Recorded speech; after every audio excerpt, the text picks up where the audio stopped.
Chapter 8:14. Later, Jingzhou's behavior confirmed Zhong Lizi's conjecture. Standing by the window, and looking at the river of stars in the night sky, Jingzhou suddenly said, "I'd like to sleep for a while." Even a person made of iron would be tired after playing the game for 9 days without any rest.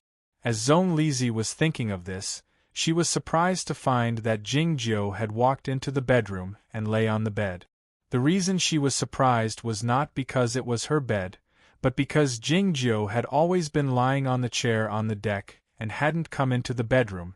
What surprised her the most was that Jingzhou had fallen asleep not long after he lay on the bed. Though he didn't snore or grind his teeth, she knew he was truly asleep. It was different from when he closed his eyes in the apartment in the underground neighborhood and on the deck. What had happened? Zhong Lizi opened the gaming compartment and was glad to find that Jingzhou hadn't quit the interactive system yet. She followed the instruction manual and chose the third-person experience mode to connect to the system, starting the playback. A brand new world appeared in front of her eyes. The green mountain peaks, the endless ocean of clouds, the ocean in the twilight, all of these looked so real and yet so unreal. The reason it was unreal was because it was more beautiful than she had imagined. The reason it was real was because the Xianxia world in the imagination of humans should be like this. It was easy to imagine how much resources the Twirling Rain Company had invested in the game, The Path Toward Heaven. Zhong Lizi had read the original work, of course. She looked at the scene in front of her curiously, trying to guess which place it was in the book. Gradually, the unfamiliar sceneries matched the names of the places in the book. It turned out that this was the peaks of Aoyama. It turned out that this was Zhaoga City. It turned out that this was the Guoqing Temple. It turned out that this was the 3000 Nunnery. Was the vast expanse of white in the distance the snowland? Why couldn't she see that lone peak? In addition to the sceneries, the most important factor was the people. Zhong Lizi followed the character of Jingzhou to many places and saw many people. It was then that she discovered that Jingzhou had chosen the single-player mode and didn't have any interaction with the players of the internal testing. The people he saw in those places were all the characters in the game. Moreover, he did not speak to those characters. According to the design of the closed beta, if the player did not actively interact with the game character would only look at the player in silence and ignore the player. Jingzhou didn't seem to care about this.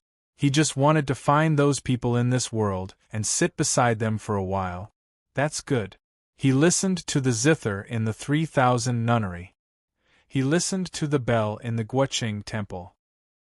He spent the whole night in Aoyama listening to the monkeys.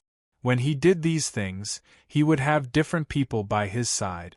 The blood-red flying sword dyed the sky red. The emerald-green bamboo made the cave quiet. Above the sea of clouds, a pair of long legs kept swinging. The wind and snow did not stop. The windows of the Taoist hall were open. Purple flowers also bloomed in Taichung Temple. The sound of the bone flute could be heard. During these times there were also people around him. Zhong Lizi looked at those people with wide eyes. She knew who those people were. She had some bad thoughts. At this time, the morning light illuminated the 3000 Academy. The door to the gaming pod opened. The morning sunlight shone on the distant ocean and the windows of the hotel. Zhong Lizi rubbed her eyes, feeling a bit red. She spent the whole night watching the replays of the 9 days. She felt a bit tired, but also a bit emotional. The light screen popped out after the bracelet vibrated slightly. It was an email from the Twirling Rain Company, signed by the president. Having read the email, she walked back to the suite and found that Jingzhou had already woken up. As usual, he was lying on the chair on the deck, as if nothing had happened, and he had not slept in the bedroom. The Twirling Rain Company said that your initial design was perfect, and the players in the closed beta were very excited. They asked if you were willing to give them the authorization, she asked softly. Jingzhou thought that he should ask those people if the right of portrait was involved. Some of them had died, but more of them were still alive. However, it had been more than 100 years since they left Chaotian. It was unclear how many of them had died. Zhong Lizi uttered, faintly when she saw him absent-minded. Jing Jiu came back to his senses and said, "Feel free to use it.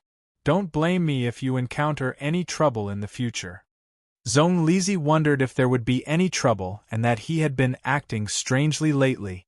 "Are you okay?" she asked after some hesitation. Jing Jiu uttered, while looking at the morning sun that was about to jump out of the earth's crust.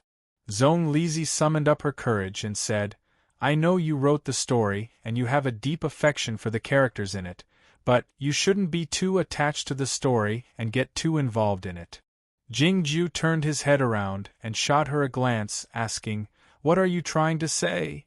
"I'm worried that you can't tell the difference between reality and illusion." Zhong Lizi rubbed her hands nervously as she went on.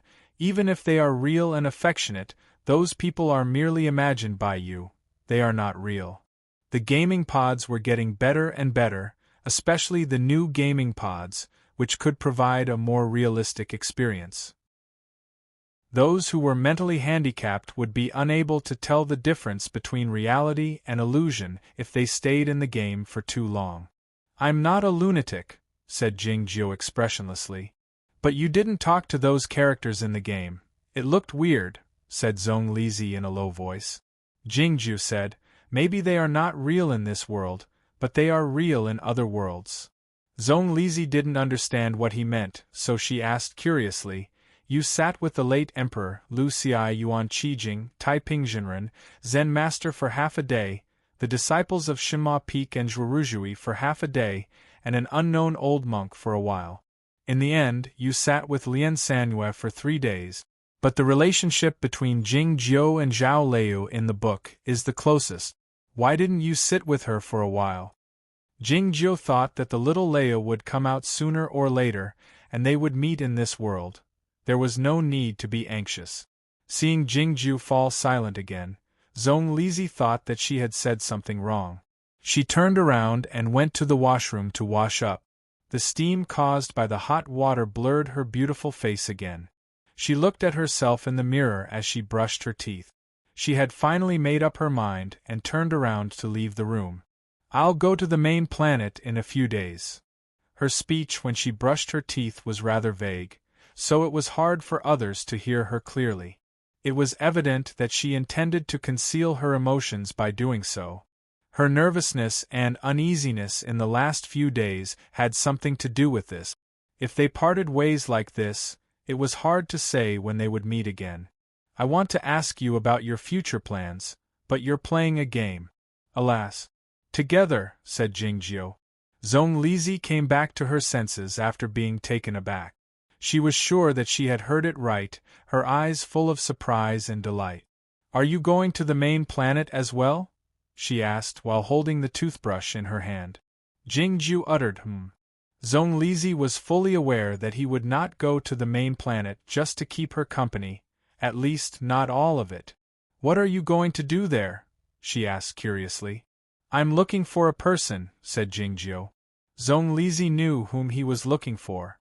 "That person is on the main planet? Have you found him? What should we do next?"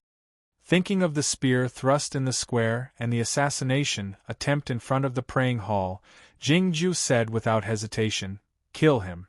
Thinking of the conversation 9 days ago, Zhong Lizi had almost spat out the foam in her mouth. "No," said Jing Jiu in time. Zhong Lizi shut her mouth hastily, swallowing the foam back into her stomach. The museums and art galleries in Shou-Er City were suddenly closed that day. All the visitors were politely asked to leave the place, but they couldn't refuse. It was said that a department of the Administrative Bureau was going to conduct a fire drill, so they didn't inform the visitors in advance. Seeing the feeble foam in the square, the visitors who were driven out shook their heads resentfully, thinking that an important figure must have come. Hearing the complaints around them, someone said, "They used the fire drill as a cover, indicating that they knew it was inappropriate. What else can we complain about?" It was true. Even the directors of the museums and the art galleries and all the staff members didn't dare express their dissatisfaction, to say nothing of the visitors who had wasted half a day's time. It was because they knew that the visitors that day were the female priests. The museums and art galleries in Earth City had an important status in the Human Federation of the Milky Way, as important as the main planet. It was because the female priests of the Stargate were responsible for inheriting the art. These two galleries were still owned by the priest group. The power corresponds to the obligation. Many sages of the past said so. Standing by Jingjiu, the female priest said softly, "Sometimes I wonder why the female priests can't pass on all the knowledge of the distant ancient civilization they can remember. Is it a form of irresponsibility to the humans? In some people's eyes, the behavior of the female priests is more like a threat to maintain their status." This topic was not profound, but it was profound. Many scholars in the human society had discussed and debated it for many years. The female priests were under a great moral pressure, but they had never given an explanation. It seemed that even the female priest herself didn't know the origin of this rule. She was eager to get the instruction from God. Jingjiu wasn't interested in it. He pulled back his gaze from the oil painting of the sunflower and asked, "Is the original work on the main planet?" "Yes."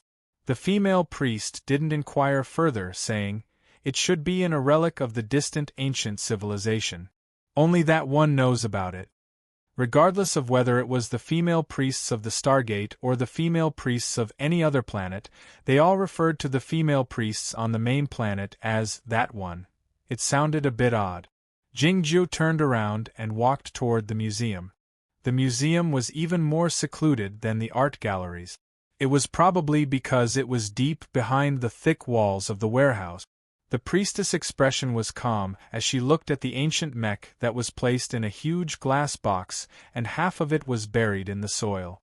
Of course, she knew that this was the most important collection in the museum, and she wasn't surprised that Jingjiu could find it. She introduced it in a low voice. "Every priest's inheritance has an important ancient relic. This mecha belongs to the Stargate priest." Jingjiu looked at the mecha in silence for a long time. He felt that this mecha was like a flower that would bloom again after being planted in the mud and given some water someday. On the contrary, the sunflower in the art galleries was more like a mecha with a sense of carelessness. This mecha was found in the relic of the distant ancient civilization in the Sanling star region. It was an industrial product at least 230,000 years ago. The surface of the mecha was severely damaged, and the paint had all fallen off. Before there was a suitable way to preserve it, it had to be shielded along with its surroundings. That's the glass case you're looking at right now. The female priest continued in a low voice. "Only one mecha was found?" asked Jingjiu. "The distant ancient civilization is too far away from us. Even the most corrosion-resistant alloy can't be preserved until now."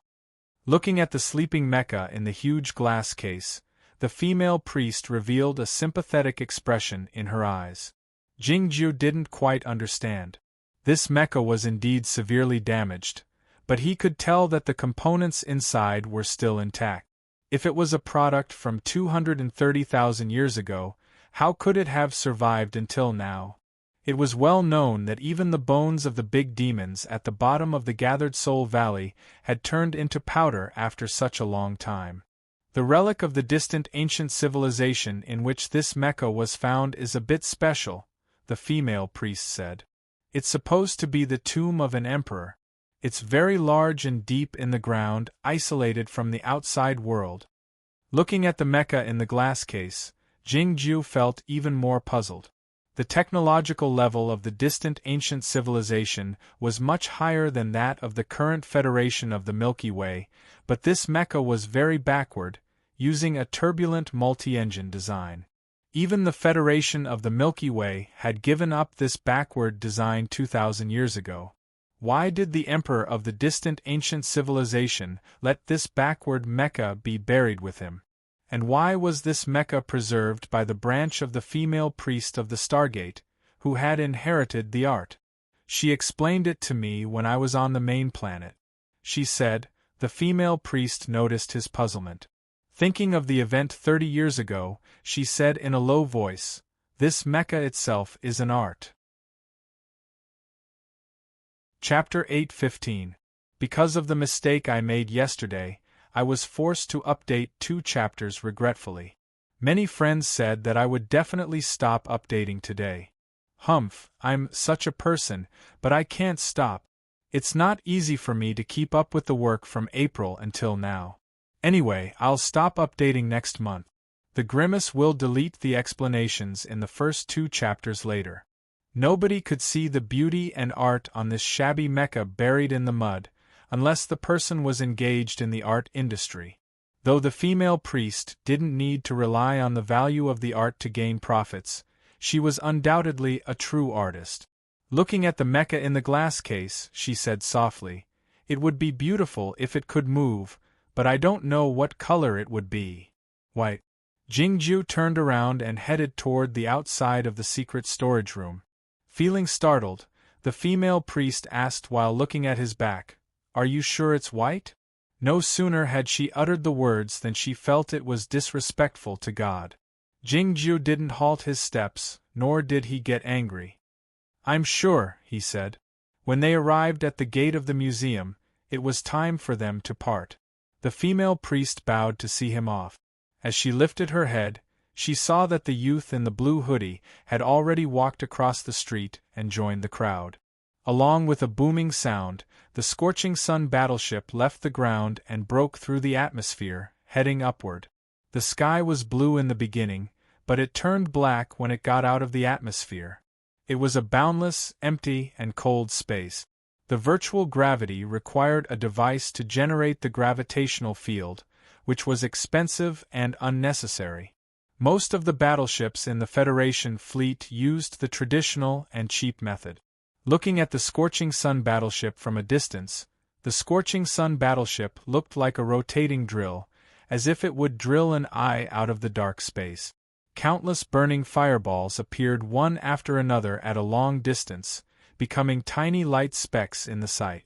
This space was so vast that it was beyond the imagination of any intelligent beings. As such, they couldn't help but have a feeling of insignificance when they looked back at themselves in the space, and then felt extremely empty and fearful. For the humans, the feeling of emptiness was less intense, but the fearful feeling was more intense and real. It was because they were fully aware that there was a large amount of dark matter on the other side of the seemingly empty space. The waves of the sea of dark matter could suddenly appear in the universe at any moment and turn the brightness of this world into darkness, giving birth to those destructive monsters. The human civilization of the previous generation had developed to such an extent, but it was still destroyed because of this. How could the humans of this era get rid of this shadow, except when they were drunk? The humming of the crystal engine disappeared, and so did the slight trembling of the floor. The battleship entered a stable flight state. More than 3,000 officers and soldiers untied their belts and began to rest or prepare to take over. The captain of the Scorching Sun battleship left the control room and walked toward the Zone 1 in the depths of the passageway with a grave expression on his face.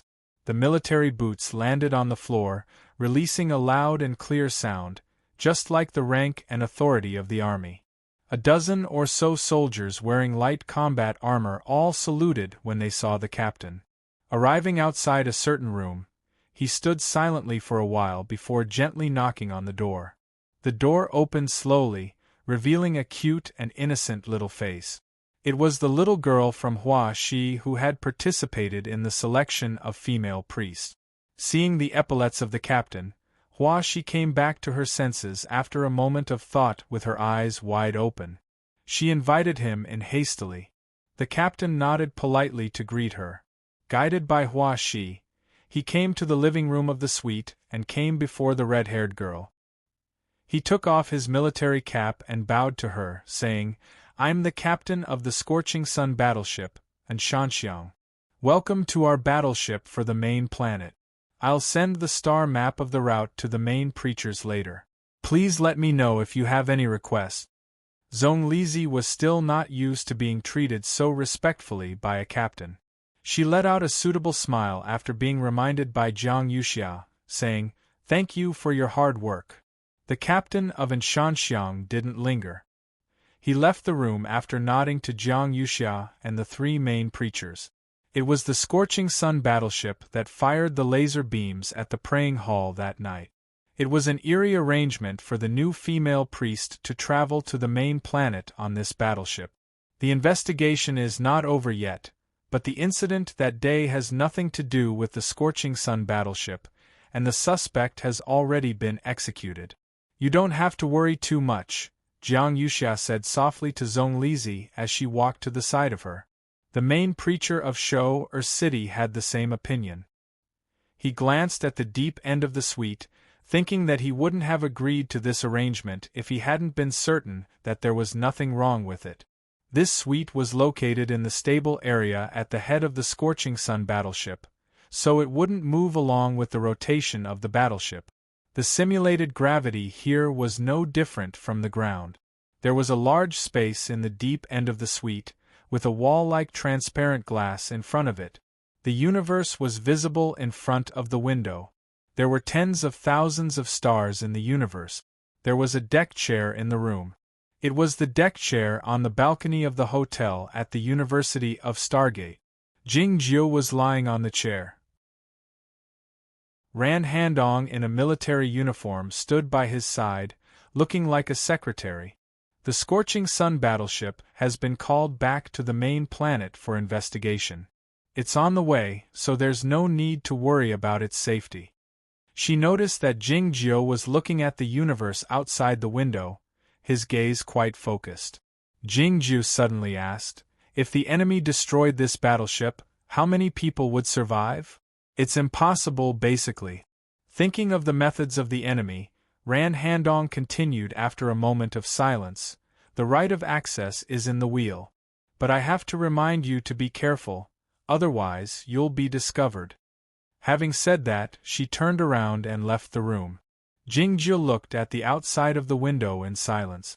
The ring on his finger emitted a faint glow, indicating that he had obtained the right of access to the military headquarters. Even if Ran Handong didn't warn him, he wouldn't try to use this right of access to the center of the military network. That ghost-like being should be waiting for him there. What he needed to do was to use the right of access to control the Scorching Sun battleship. A black backpack was placed under the deck chair in silence. He took out a piece of paper and a pen from it. The paper was a bit old and its edges were curled. A few words were written on it. Year Robot, Standard Time, Solar Eclipse, Artificial Intelligence. Looking at the words on the paper, he added two more words with the pen after a moment of silence. Butterfly. A supercomputer core with a soul. In the end, his line of sight fell on the words Standard Time. According to the Standard Time of the Human Federation of the Milky Way, he had been in this universe for more than 70 days and stayed on the Stargate base for more than 100 days. It was more than enough time for Jian Shilai and Chao Yuan to come out. Based on the temperament of the immortal Tan, he would hide somewhere, and it would be hard for him to be discovered. What about these two guys? There was no news of the Snow Girl, but why didn't they have any news either? The galaxy where the humans resided was called the Milky Way. The Milky Way had a few starry arms, which were commonly seen in the galaxy. The front end of the constellation arm was very thin, with only a few permanent stars on it. The most remote permanent star had a planet called Lindeng. The environment of this planet was very harsh, and its atmosphere was very thin. Normally, it was not suitable for humans to live on it for a long time. However, the exploration team had discovered a dozen rare minerals on Lindeng in the early days, and the modification of the environment on the planet was carried out. The modification of the environment was still far from being successful, but the mining had started many years earlier. The surface of the planet was full of huge holes left by the mining machines, and a huge transport ship would land on the planet every once in a while. The business department of the mining area was where the humans lived. It looked like a huge inverted glass bowl, and the people in it looked like the vegetables in the greenhouse, their faces full of boredom and numbness. The dormitories of the business department were as boring as the expressions on the people's faces, looking like countless boxes stacked together. It was because the light from the permanent star was too weak, so the windows were very small and useless. The windows of a room were blocked by a greasy cloth installed by a machine. The owner of the room was not afraid of the sun, but he didn't want the bright light in the room to be seen by the people outside, which would arouse suspicion. There were 3 TV screens and 7 computers in the room, all of which were lit up. Countless words and pictures flashed on the TV screens and the computer screens. A middle-aged man in overalls sat in the corner. His posture was ramrod straight, his face was expressionless, and he didn't move at all, like a stone statue. The words and images on the 10 light screens all fell into his eyes. Even if someone came in at the moment, they wouldn't be able to notice him. The wind from the ventilating system blew into the corner, ruffling the sleeve of the cloth. The middle-aged man with a broken arm was none other than Jian Shilai. Like Jingjiu, the first thing he did after his ascension to this world was to study. In the early morning, the picture on one of the TV screens changed to a slimming exercise. Jian Shilai knew that the other TV screens would change to a similar program. He stood up and turned off the power. Then he walked to the window and pulled off the oilcloth, looking at the surface of the planet. The planet rotated from west to east, and the distant, listless star was slowly climbing up from the east. This world was indeed very large, and it was also very strange. Jian Shilai hadn't fully understood it even though he had studied it for dozens of days. For instance, the women on TV liked to wear tight clothes even though they were so uncomfortable. Those workers liked to drink alcohol even though they were so poor. Those soldiers liked to brag even though they were so weak. What he didn't know was that a battleship was entering the atmosphere from the west of the planet Lindang. The battleship didn't give off any sound or alarm, even though it was so large. Chapter 8:16. As predicted by Jingjiu, Jian Shilai stayed on the bamboo chair for a while after his ascension, and then parted ways with Chao Yuan. The permanent star outside Chaotian was even more remote than the planet Lindang. If the ascendants didn't wish to plunge into the endless darkness and head toward the light, they would encounter the civilization of the Federation of the Milky Way one day, as long as they weren't killed by the monsters of the Sea of Dark Matter on their way there. The first contact between Jian Shilai and the human Federation of the Milky Way was a mining spaceship. It had to be said that he was truly shocked at that moment. Even his sword heart, which had been tempered for countless years, was almost shaken. He broke open the cargo compartment of the mining spaceship and followed the spaceship to planet Lindang. He never left again. There was no other reason than to be wary of the unknown. Even if he was a powerful ascender, he would not expose himself before he grasped all the details of this world and confirmed that it was safe. This lonely mineral planet far from the center of the Federation of the Milky Way was the most suitable place. There was a soft beep. Jian Shilai pulled back his left hand and put the bracelet under his sleeve. He walked into the remote control room after greeting his colleagues with a nod.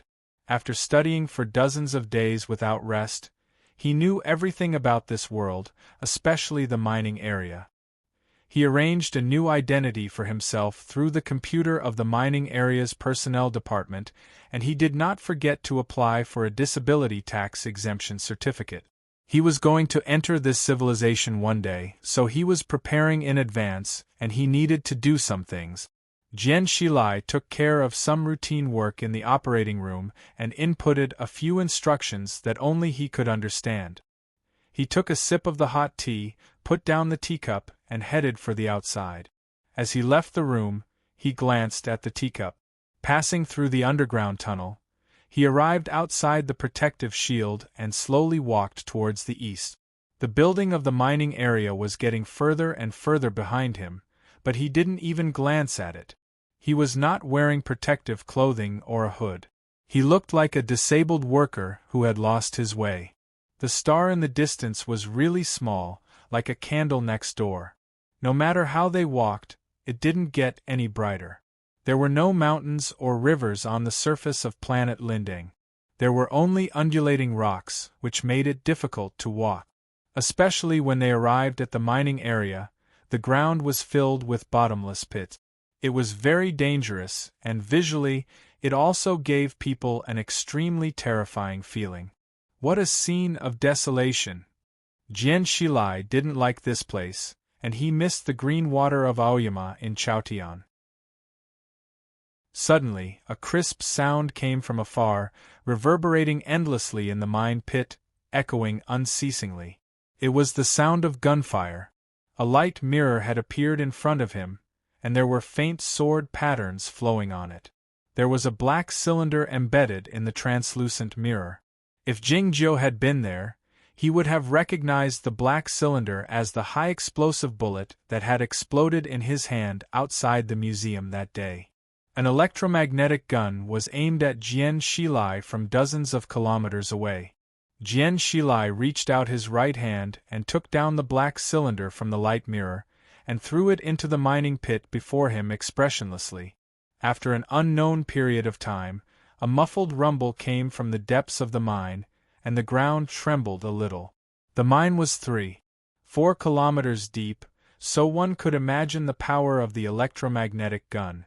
Just as a loud rumble came from the depths of the mine, countless bullets poured down like a torrential rain. 3 automatic gun platforms rose from the ground and began to fire wildly. Countless bullet shells fell to the ground, making tinkling sounds. The bright lights could be seen everywhere in the gloomy sky. It seemed that his opponent had already taken control of the computer system of the mine. That was why he hadn't activated the anti-air equipment earlier. With this thought in mind, Jian Shilai reached out his right forefinger and aimed at an automatic gun platform. The translucent light mirror had already turned into a cover, covering his body like an upside-down glass bowl. The bullets landed on the surface like a torrential rain, but they couldn't penetrate the surface and dropped to the ground. The bullets were as flat as a piece of paper. The sword light shot out soundlessly from his forefinger and destroyed an automatic gun platform in an instant. In the next moment, 2 other automatic gun platforms were destroyed as well as illuminated by the sword light. It grew quiet again in the surroundings. There was a commotion in the distant department of the mine, but nobody came out. Jian Shilai turned to the west. Illuminated by the dim light of the permanent star, the huge battleship looked like a black monster. As this battleship broke through the atmosphere and came from the west, Jian Shilai had sensed the existence of his opponent. It seemed that he hadn't sensed anything. He went to work as usual, but he didn't activate the anti-air defense system of the planet Linding. As such, he left the residential area and came to this barren and dangerous mining pit. He knew that there was an emergency lifeboat hidden by the higher-ups of the department of the mine in the mining pit up ahead. The lifeboat couldn't travel as fast as the battleship, so he had no choice but to let the lifeboat leave by following the automatic program. Then, he would return to the department of the mine from the underground and hide in the number 13 mine. That mine was filled with highly radioactive ores, so many instruments would be rendered ineffective. Nobody believed that someone could hide in the deepest part of the ores. 70 days later, the radioactive ores would be sent to the distant Gaze transportation base. This was the escape route that he had prepared for himself. As for the battleship in the distance, he didn't think that it could kill him. Those weapons of fairy energy, which were called nuclear bombs in this world, had a powerful explosion, but the area of high temperature and light that could threaten him was no more than a few dozen square kilometers. As for the shock waves, he didn't care about them at all. According to the saying in Chaotian, he was a true ferryman. A ferryman wouldn't be afraid of the chaotic wind. The most troublesome part was the radiation, like the ores in the number 13 mine, which would affect his fairy body to a certain extent. If his opponent chose to be shot, the effect would be even greater. Well, he didn't need to worry about this for the time being. Even the fastest nuclear bombs in this world were still too slow compared to the speed of a ferryman. Even if tens of thousands of nuclear bombs exploded on the surface of the planet at the same time, he would still be able to pass through the flowers without being touched by any of them. Of course, he didn't forget the standard laser guns on the battleships of the Federation. The battleship was still more than 10,000 kilometers away from him. Based on the speed of light in this world, it would take the laser guns 0.3 seconds to hit him after they were fired. Wasn't it enough time for him to evade them? Of course, he couldn't evade them when he saw them coming. It would be too late by then. He had to keep moving to make sure that the battleship couldn't lock him down. If the battleship intended to attack him with the laser guns, it had to get closer to the surface of the planet and to him. However, if the battleship dared come within 100 kilometers of him, he would launch a counterattack. He would break the protective shield of the battleship and hack into the computer of the battleship, and then destroy the engine system of the battleship from the inside. It was true that he was an expert in data analysis. If he could continue his peaceful life, he would go to the hidden network in a few days and check out those rumored cloud ghosts. The people in this world thought they were powerful because they knew some strange tricks. It was truly ridiculous. Should he show his weakness, and then seize this battleship? A figure was gliding on the surface of the planet full of mine pits at a high speed, bringing out countless sword lights from the overalls at an unimaginably high speed. Jian Shilai thought of what he had just said, feeling calm and confident. He had nothing to worry about unless the battleship had a weapon of a higher state that could destroy the planet Lindang. It was better to be safe than sorry.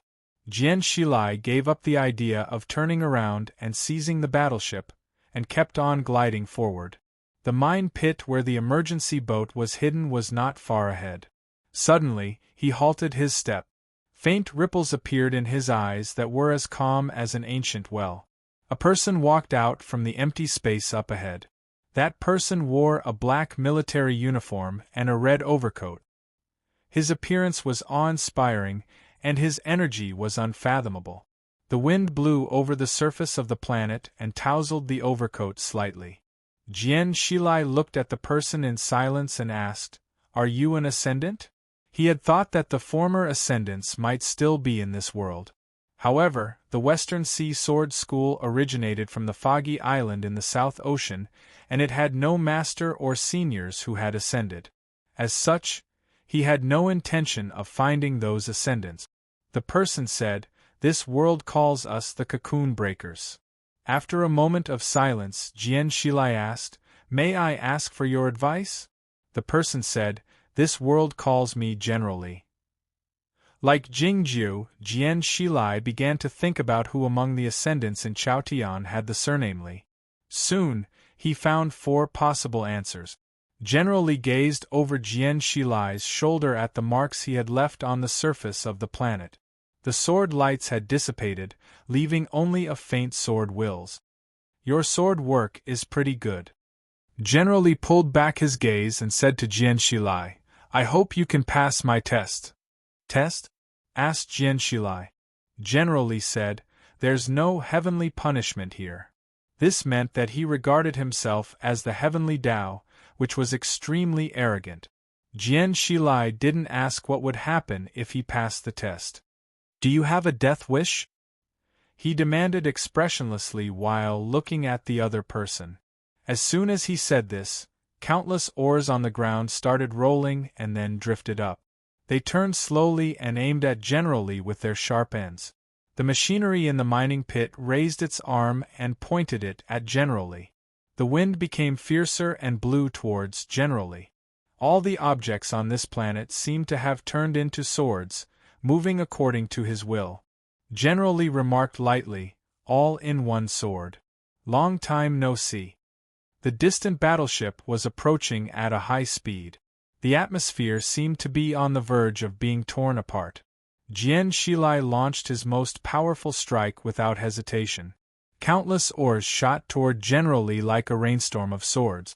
The mining machines turned into countless metal fragments and attacked like arrows. The cold wind had also turned into swords. Even the bullet shells that had fallen to the ground in the distance jumped up and shot toward this place along with a whooshing sound. The large cloak fluttered slightly. General Li raised his right hand. The oars with sharp edges, the broken pieces of machinery, the cold wind and the hot bullets were all suspended in the air. Chapter 8:17. The All-in-One was a sword, and also a cultivation state. This was the highest cultivation state of the sword sex in Aoyama, using everything in the world as a sword, which was even higher than the hidden heaven state. Jian Shilai had figured out this ultimate state of sword work with his unimaginable talent in sword work, and he had never thought that it would be defeated by someone. Even when he encountered the all-in-one sword of Jingjiu in Diuan City, it was not defeated by him. Why did this person called General Li defeat the all-in-one sword with a casual stretch of his hand? An incredulous expression showed on Jian Shilai's face as he exclaimed, Who the hell are you? General Li laughed and commented, Good acting skills. No sooner had he said this than hundreds of laser beams shot out from the battleships, illuminating the gloomy surface of the planet Lindeng. At the same time, more weapons of various kinds started to attack Jian Shilai. The loud booms were accompanied by the dreadful whistles. The hard stony ground seemed to be torn apart, with a great deal of smoke and dust sputtering up. In this chaotic heaven and earth, two figures resembling sword lights were very eye-catching. They traveled among the laser beams and the explosions at an unimaginable speed. After a long while, the attacks of the laser cannons stopped temporarily, and the long-range missiles that could cause terrifying explosions stopped firing as well. Innumerable holes appeared on the black ground, which were deeper than the mining pit. The hot air exuded from the edges of the holes, which was blown to other places by the chilly wind. The night wind was cut open by the sword lights, revealing two figures facing each other on the other side of a huge rocky cave. Sizzle! Sizzle! Sizzle! Sizzle!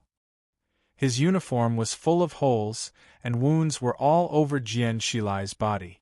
Yet, his expression was still nonchalant, as if he couldn't feel any pain.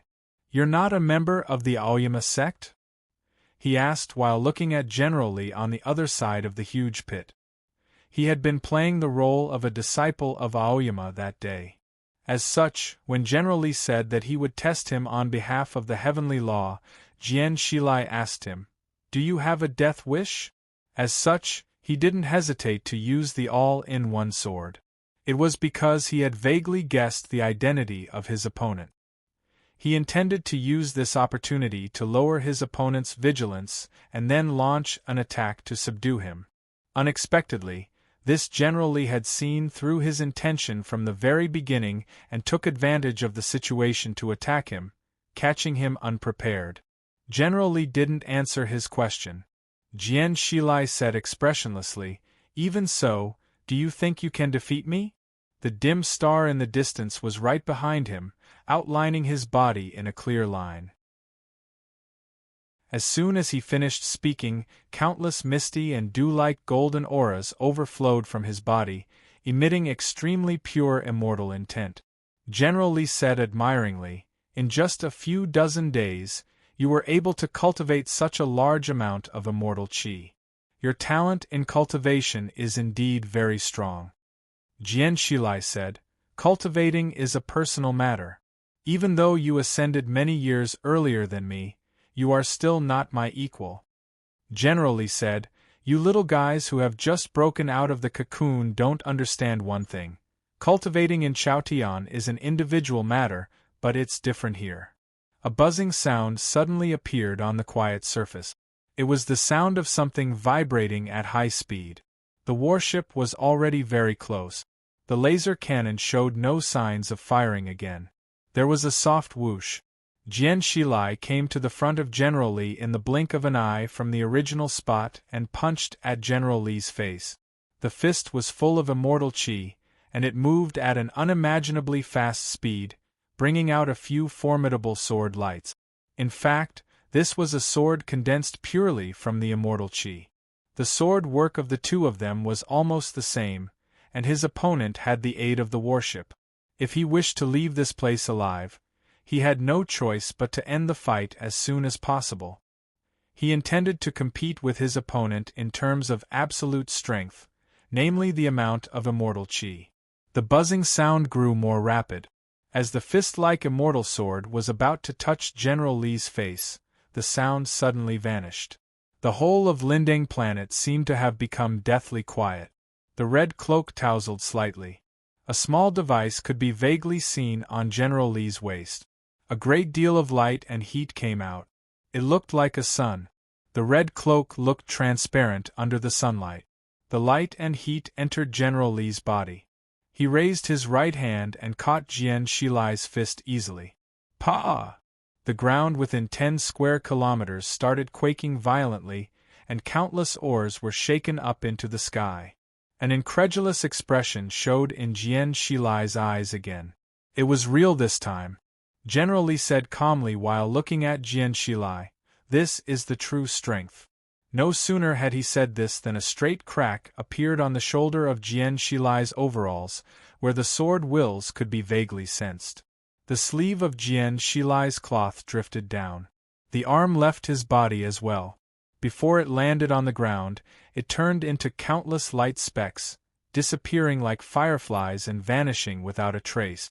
Back in Chaotian, Jian Shilai had one of his arms cut off by Lu Xi and Jing Jiu. He didn't think of repairing his arm after he ascended. Unexpectedly, his remaining arm was also cut off that day. He asked with a pale face, "Even if you ascended a few thousand years earlier, it's impossible for you to have so much fairy energy in your body." The red cloak drifted down slowly. "It's the nuclear power furnace." General Li went on calmly, "As such, you people are merely the frogs at the bottom of the well. You have no idea what the true integration of heaven and human beings is." After a moment of silence, Jian Shilai said, "It looks like the path I've chosen is indeed problematic. If he hadn't spent most of his time controlling the weapon system of planet Lindang and trying to communicate with heaven and earth in this world, and instead spent it on learning more profound knowledge, would he have thought of using the nuclear power furnace to provide fairy energy?" General Li asked, "Do you have any last words? Do you know who I am?" Jian Shilai asked again. General Li said, "I was certain of your identity the moment I saw the All-in-One, so the examination was meaningless. It's because the rumored godly swordsman of West Ocean is cold and arrogant, dull and lonely, which is of no help to our cause." By now Jian Shilai realized that his opponent had known who he was a long time ago, so pretending to be a disciple of Aoyama was impossible. But how did he know his identity? He was certain that Chaotian was a peculiar region in this universe. It was almost impossible for any ascendant to come out after returning to Chaotian, like that disgraced ferryman on the disgraced Immortal Island and the great Grandmaster Bai. There was only one person like Jingjiu since ancient times. This ascendant named General Li hadn't returned to Chaotian, so how did he know who he was?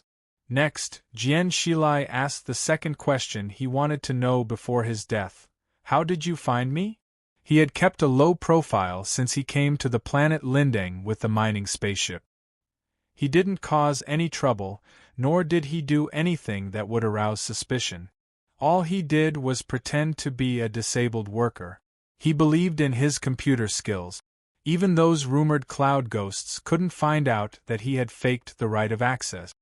"I'll give you a piece of advice if you can wake up," General Li said. "Don't go online. You'll be discovered as soon as you go online." Jian Shilai said while staring into his eyes, "This world is very large." General Li said, "It's all under our control." Having said this, he slapped the top of Jian Shilai's head with the back of his hand. "Pa!" Jian Shilai's face grew paler at a visible rate, a painful expression showing in the deep end of his eyes. A great deal of fairy energy flowed out from his broken arm and returned through his mouth and nose. "We're all cultivation practitioners. You should have killed me directly," he said in a trembling voice while staring into General Li's eyes. "There's no need to do this. Your talent in cultivation and fighting prowess are excellent. It's a pity to kill you like this." General Li continued softly, "Unfortunately, I know your temperament. You won't follow anyone wholeheartedly, so I have no choice but to do this." A fairy man like Jian Shilai in his cultivation state could control the sword freely as long as he willed it. However, without his arms, he was on the verge of becoming a cripple. Yet, this was not a problem for General Li to consider. Do the reputable Orthodox sects also need to make puppets? Jian Shilai suppressed the pain in his body and soul with an unimaginable willpower, so he didn't break down. His voice trembled even more. "It's not the method of puppets, nor is it the method of tempered corpses," said General Li, "but it's similar." The battleship arrived above the mining area.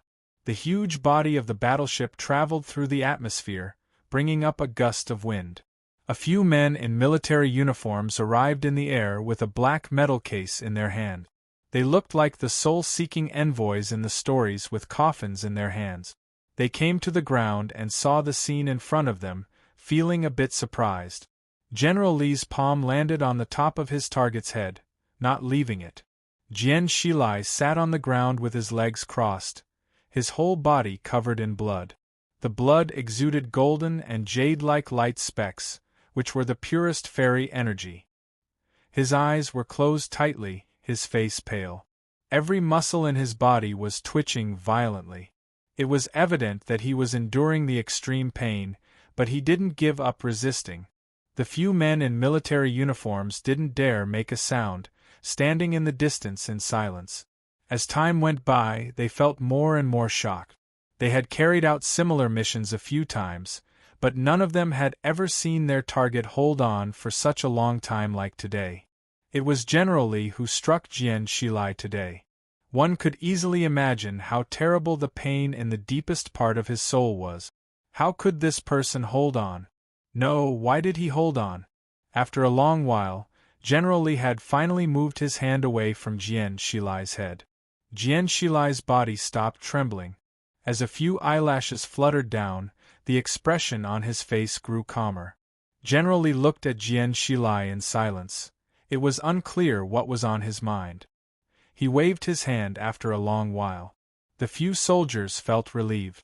They stepped forward and put Jian Shilai into the metal case. Along with a faint sound of increasing pressure, some liquid was poured into the metal case, giving off white smoke instantly. The ores outside the metal case were instantly covered with a thin layer of frost, looking much more brittle than before. It was unclear whether the liquid in the black metal case was the liquid nitrogen or something else slowly filling Jian Shilai's body. After the black metal case was filled with the extremely cold liquid, a few soldiers carried it back to the battleship by treading in the air. As soon as the passageway of the battleship was closed, the huge battleship shot up into the air along with a loud boom and a gloomy blue flame, disappearing into the space soon after. The wind on the surface of the planet didn't die down until a long time had passed, leaving behind countless new holes and broken rocks on the ground. It was believed that the people of the mining department would discover Jian Shilai's disappearance in a few days. It was believed that the miners on this planet wouldn't know who the disabled operator was and what had happened to him after many years. Chapter 8:18. One day later, in the standard time of the Federation of the Milky Way, General Li reappeared in front of the people on the battleship. His red cloak was rather eye-catching. Along with his footsteps, everybody stood up close to the wall and saluted him. All the humans in the Federation of the Milky Way had to salute him. General Li came to the second floor of the lab and looked down at the metal platform, his face devoid of any emotion. Lying on the metal platform, Jian Shilai looked a bit odd without arms, though he was nothing compared to the tubes inserted in his body. His spiritual soul had been destroyed by General Li, and the workers in the lab were trying to restart it now. Along with the sizzling sound of electric currents, Jian Shilai's body twitched again, a painful expression showing on his face. A few transparent tubes inserted into his brain were flowing with a golden liquid. Though it was unclear what the liquid was, it should be the source of his pain. The workers in the lab looked at the data on the light screen with a grave and uneasy expression on their faces. They didn't understand why this subject was still resisting the orders from the outside world. It was well known that his brain was already dead, so he shouldn't have any reaction. Was it because he was resisting out of instinct? Outstanding. Looking at the scene below, General Li said expressionlessly, "Increase the dosage and increase the power to 3 times. The supervisor of the lab wanted to object reflexively, thinking that the subject would become a lunatic even if he could wake up. However, he remembered that it was an order from General Li before he could voice it out. He wiped off the cold sweat on his forehead hastily and ran downstairs. It didn't take long before Jian Shilai suddenly opened his eyes, showing a bewildered and struggling expression in his eyes. All of a sudden, his body bent in the shape of an inverted bow, and he let out a dreadful yell toward the sky while opening his bloodless lips. This yell was very painful, but it was more than just painful. It was like the moment before a wild animal was locked in an iron cage, a fresh flower was placed in a pot, and the sun was stuffed into a metal box. Seeing the scene expressionlessly, General Li knew that this soul had finally given up after being tortured. After a moment of silence, he said, "Equip him with the latest and best mechanical arms for combat." This was his respect for Jian Shilai. After returning to the command room at the front of the battleship, General Li poured himself a cup of green tea and sat in the chair. He remained silent for a long time while looking at the space outside the glass. As the tea in the cup grew cold, he remembered something and put it aside after taking a sip. The starlight in the universe was a little dazzling. He squinted his eyes and rubbed the space between his eyebrows, feeling a little tired. No matter how high Jian Shilai's sword work was, he was not a threat to Jingjiu if he was unprepared. It was not difficult to defeat this person, but it was difficult to crush his spiritual soul completely. Jian Shilai's pure sword heart and strong will were beyond his imagination. It didn't take long for General Li to return to absolute calmness, as deep and cold as the universe outside the window. He took a book from under the little square table with the teacup. Paper books were rare in the Federation of the Milky Way, but they were not rare either. However, most of the time they were placed at home as decorations. People preferred to read through the light screen on their wristbands, especially during a long journey. He was more accustomed to reading printed books. This was a habit he brought over from Chaotian, and he hadn't changed it even after many years. He had been reading this book for the past few days. It was a book called The Great Path Toward Heaven. He turned to a random page, and it happened to be the part where Bairun was lured back to Chaotian and then killed by the Snow Girl. She has neither courage nor wisdom, and I have no idea how she came out. The Cloud Dream Mountain is used to piling up drugs, but the result is nothing but trash. General Li murmured to himself, "If all this is true, why hasn't the Snow Girl appeared yet?" It wasn't until yesterday that he was certain of the truth of the story. It was because Jian Shilai had truly comprehended the principle of all in one sword. He turned to another page, and it happened to be the part where Taiping destroyed the world. An appreciative expression showed in his eyes. After a long while, he suddenly asked, "Where is our little friend?" "The nebula of the Inhai Sea." A voice burst out in a corner of the room. The voice was devoid of any emotion. It sounded as cold as a machine, even though it sounded like a normal person's. A young soldier walked out from a dark corner. He had no epaulets or military cap, and his appearance was normal, except that his face was a bit pale, devoid of any blood or warmth. General Li didn't look at him, as he said, "Ask Chi Song to go take a look after he has picked up that broadsword man." The young soldier replied with an expressionless face. General Li put down the teacup and picked up the cold teacup to have a sip. After a moment of silence, he said, "Don't kill Jingjiu." The tea leaves in the teacup were floating and spinning slowly, looking like the battleships moving forward in the universe or the dancing butterflies. If one looked up at the night sky from the Stargate base, they would see a constellation in the shape of King in the northern sky in summer. There was a star on the right-hand side of the first horizontal line of the constellation, which was named the right star of the King. This star had 6 planets. The third planet was inhabited by humans, but it hadn't been officially named yet. It was called the No. 3 Forward Base. The number 3 forward base had not been discovered by the exploration spaceship of the Federation of the Milky Way long ago, and the colonization hadn't started yet. However, its environment was much better than that of the mining planet Lindang. In just a few decades, it had a resident population of several million. The rest of the planets were not suitable for humans to live on, and the cost of modifying the environment was too high.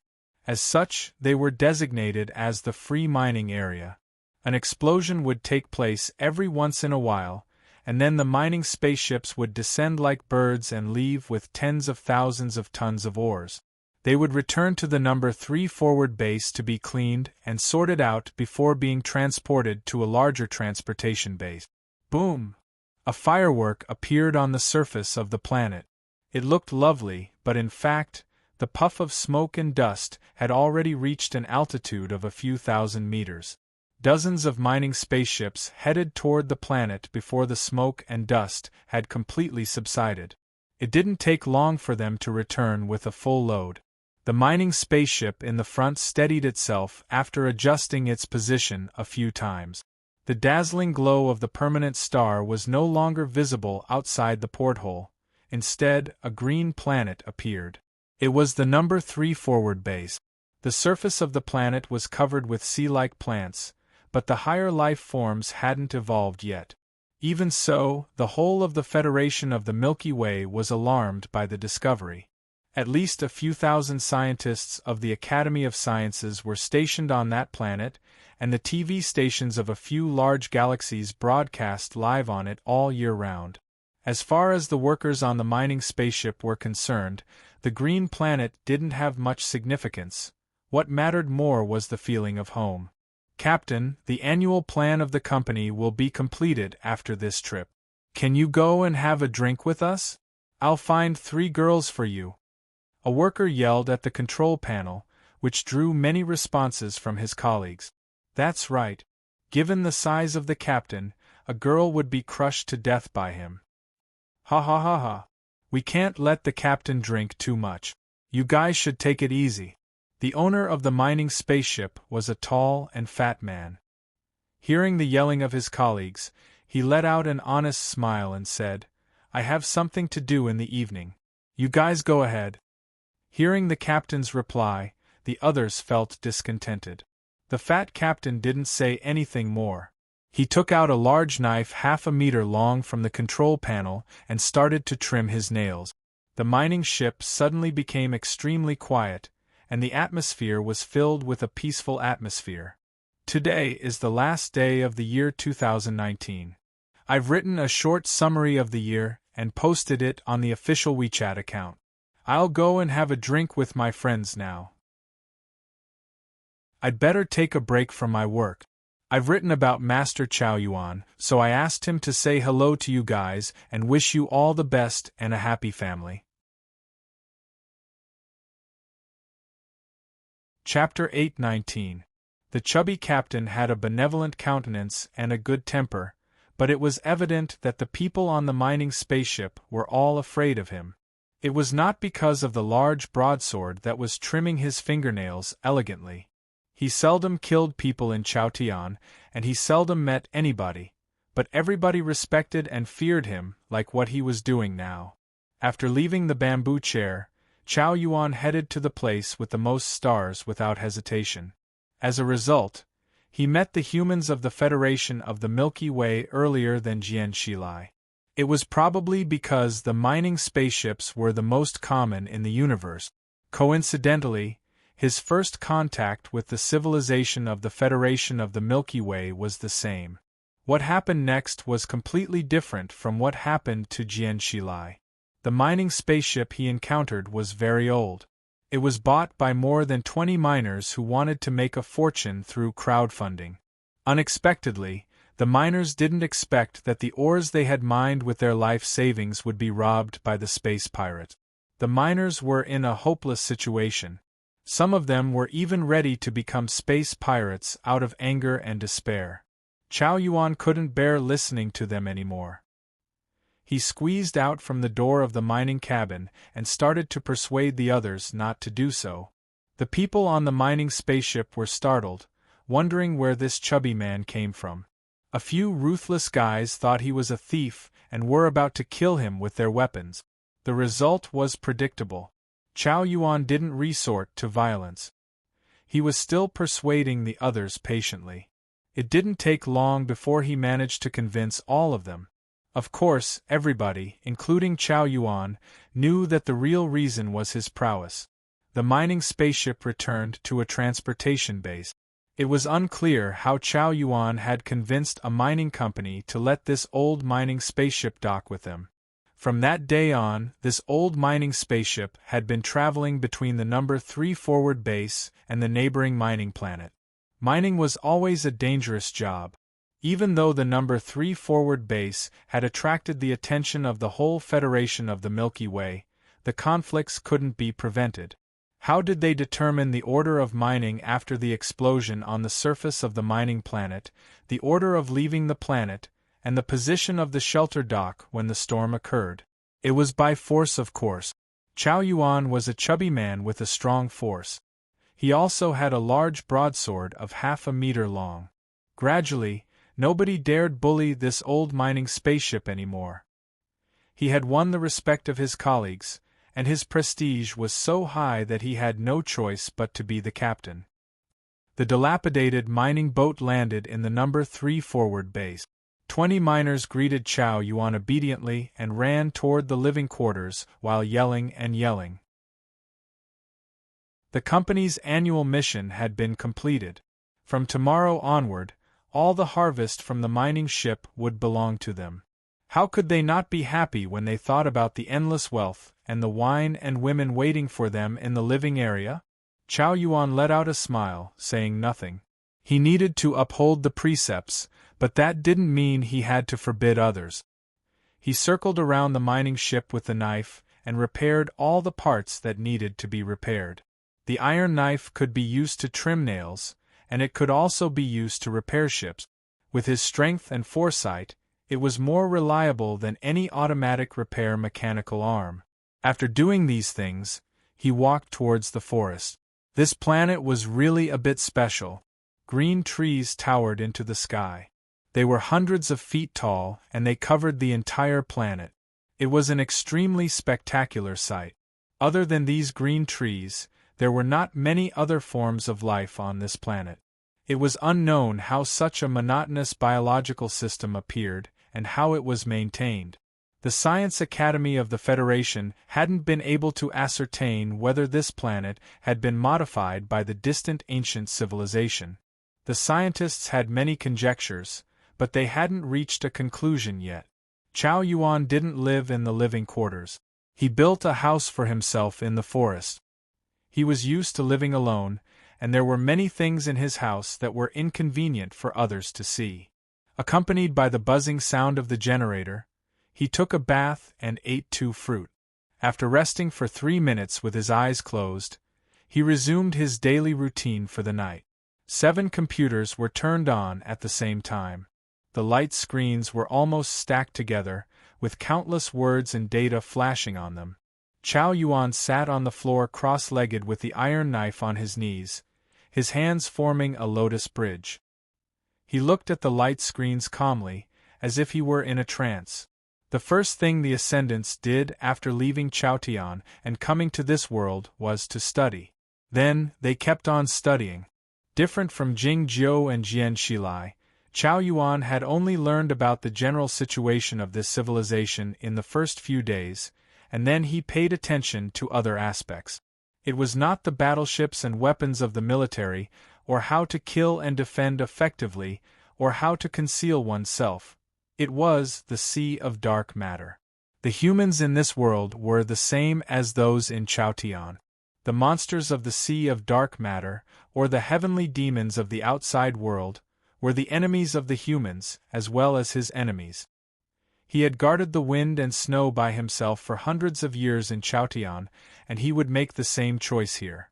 After he had mastered the knowledge of the network, he had spent all his time and energy on it.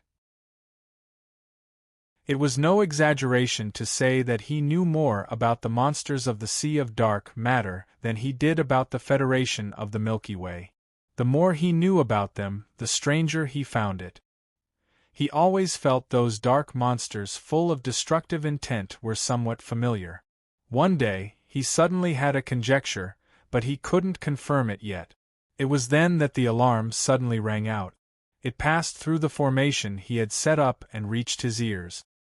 He walked out of the small house with the iron knife in his hand. He took one step out of the small house and another step out of the forest. The night sky was illuminated by a high-power lamp, and a dreadful scene was displayed.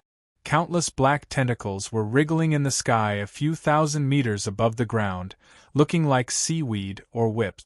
The black tentacles were more dreadful than anything else in the world. They seemed to be able to cut open the space and cut the distant starlight into pieces. A mining spaceship returning from a mineral planet was entangled by the tentacles and broke apart instantly. The crew members on the spaceship had all turned into bloody foam, falling down from the sky. This was the infection of the Sea of Dark Matter. Chao Yuan leapt up in the air and arrived in the night sky before the defensive weapon system of the base could react. The starlight shone brighter on his head. The iron knife swung down. There was a soft clank sound. The slain monster turned into a stiff, leather-like object and dropped down from the sky, on the verge of destroying a building. The knife light appeared again and cut the monster into pieces. Pa! Pa! A dreadful rainstorm fell down in the living quarters. Chao Yuan landed on a big tree and looked at the ocean of trees around him. His ears twitched slightly as he heard the rustling in the distance, thinking that this planet was indeed problematic. He found it odd when he came to the number 3 forward base and found the ocean of trees here. He couldn't tell why, but he had a bad feeling about it. As expected, the monsters of the Sea of Dark Matter had appeared here. As he was about to enter the forest to kill those monsters, a person appeared on the top of a large tree 1,000 feet away. He was a gentle middle-aged man, wearing a pair of silver-rimmed glasses and a fitting formal dress, exuding a certain aura. Chao Yuan was quite familiar with this aura. It was the aura of a scholar. He had seen it many times in the scholars of Yamatsai. It's remarkable that you can kill a target of the 3rd level with one swing of the broadsword. After coming to the New World, you don't think about protecting yourself but saving others. It's even more remarkable. The middle-aged man continued with a faint smile while pushing up his glasses. That's why you can enter the last test directly. Let me introduce myself. I'm your test taker. Chao Yuan knew that there were ascendants in the Federation of the Milky Way. He didn't think of finding them, because he knew that they should be able to find their way here. He understood the meaning of the test, so he had no objection to it. Yet, it was not the right time to do so.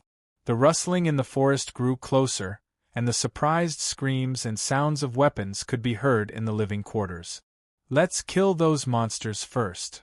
Chao Yuan was about to enter the forest with the iron broadsword in his hand. He thought that the other person was a swordsman of this world and should be more familiar with the defense system of the military, so he left the living quarters to him. Wait a minute, the middle-aged man said. The invasion is not large this time, but it'll take us a whole night to kill them. I have to go to the Enhai Nebula. I don't have time. Chow Yuan turned to him, wondering if this highly achieved cultivator of the previous generation had a better idea. The middle-aged man pushed up his glasses and said, "Let me do it." No sooner had he said this than hundreds of round beads the size of fingernails floated up from his body and shot out in all directions at an unimaginable speed, making a dreadful sound. Those round beads were translucent, with a faint red color on their surfaces. They didn't have a bloody smell, but looked rather beautiful. For some reason, Chow Yuan felt uncomfortable looking at these red beads. Pa! Pa! Pa! The faint cracking sounds rang out in the forest and in the living quarters not far away. Countless bands of fog rose up and joined together, covering the forest of dozens of square kilometers. The living quarters were also shrouded by the fog. It was evident that it was not the effect of the night wind. The fog suddenly turned redder after encountering the starlight, looking like fresh blood. Dozens of huge trees had been infected by the darkness and were in the process of turning into monsters. As soon as they encountered the bloody fog, they lost all of their vitality and turned into stiff dead objects. What about the people in the living quarters? The screams and screams vanished. There was no sound at all, save for the friction of the base of the automatic weapon platform. The dead were everywhere on the street. The dead were everywhere in the bar as well. A young man, his clothes full of oil stains, was lying on top of a prostitute, his face full of bewilderment. His body was as stiff as a rock, his face stiff. "If I have to die, I'd rather die on top of a woman." Seeing this scene, Chow Yuan thought of the remark he had heard on the mining spaceship a few days ago, curling up the corners of his mouth, flashing a faint smile. In the street filled with corpses and blood mist, this smile was eerie no matter how one looked at it. The middle-aged man walked to the table of the tea-house and took out a piece of tissue. "What's wrong?" he asked while wiping his glasses. "Nothing." Chow Yuan shook his head while holding the hilt of the iron broadsword. "I wish everybody a happy new year. If you don't have any troubles and don't seek troubles, you won't be afraid of troubles when troubles come to you. Of course, you should avoid them as much as possible." Chapter 8:20. All of a sudden, a star in the night sky became extremely bright. A straight light beam full of destructive energy broke through the clouds and fog and landed on an iron broadsword on the street in the residential area. Whoosh! The air waves spread out, and the smoke and dust rose up slightly. Chow Yuan's trousers were torn to shreds, and his shoes sank deep into the ground. The light didn't have such a force. It was the weight of the iron broadsword. When the light landed on the surface of the iron broadsword, it was like a drop of water falling on a rock.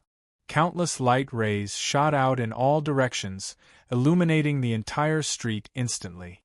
The bloody fog had already faded away. The faces of those who had died in various postures could be seen clearly, including those familiar faces and those unfamiliar faces. Chow Yuan pulled back the iron broadsword and looked at the middle-aged man, devoid of his usual mild expression.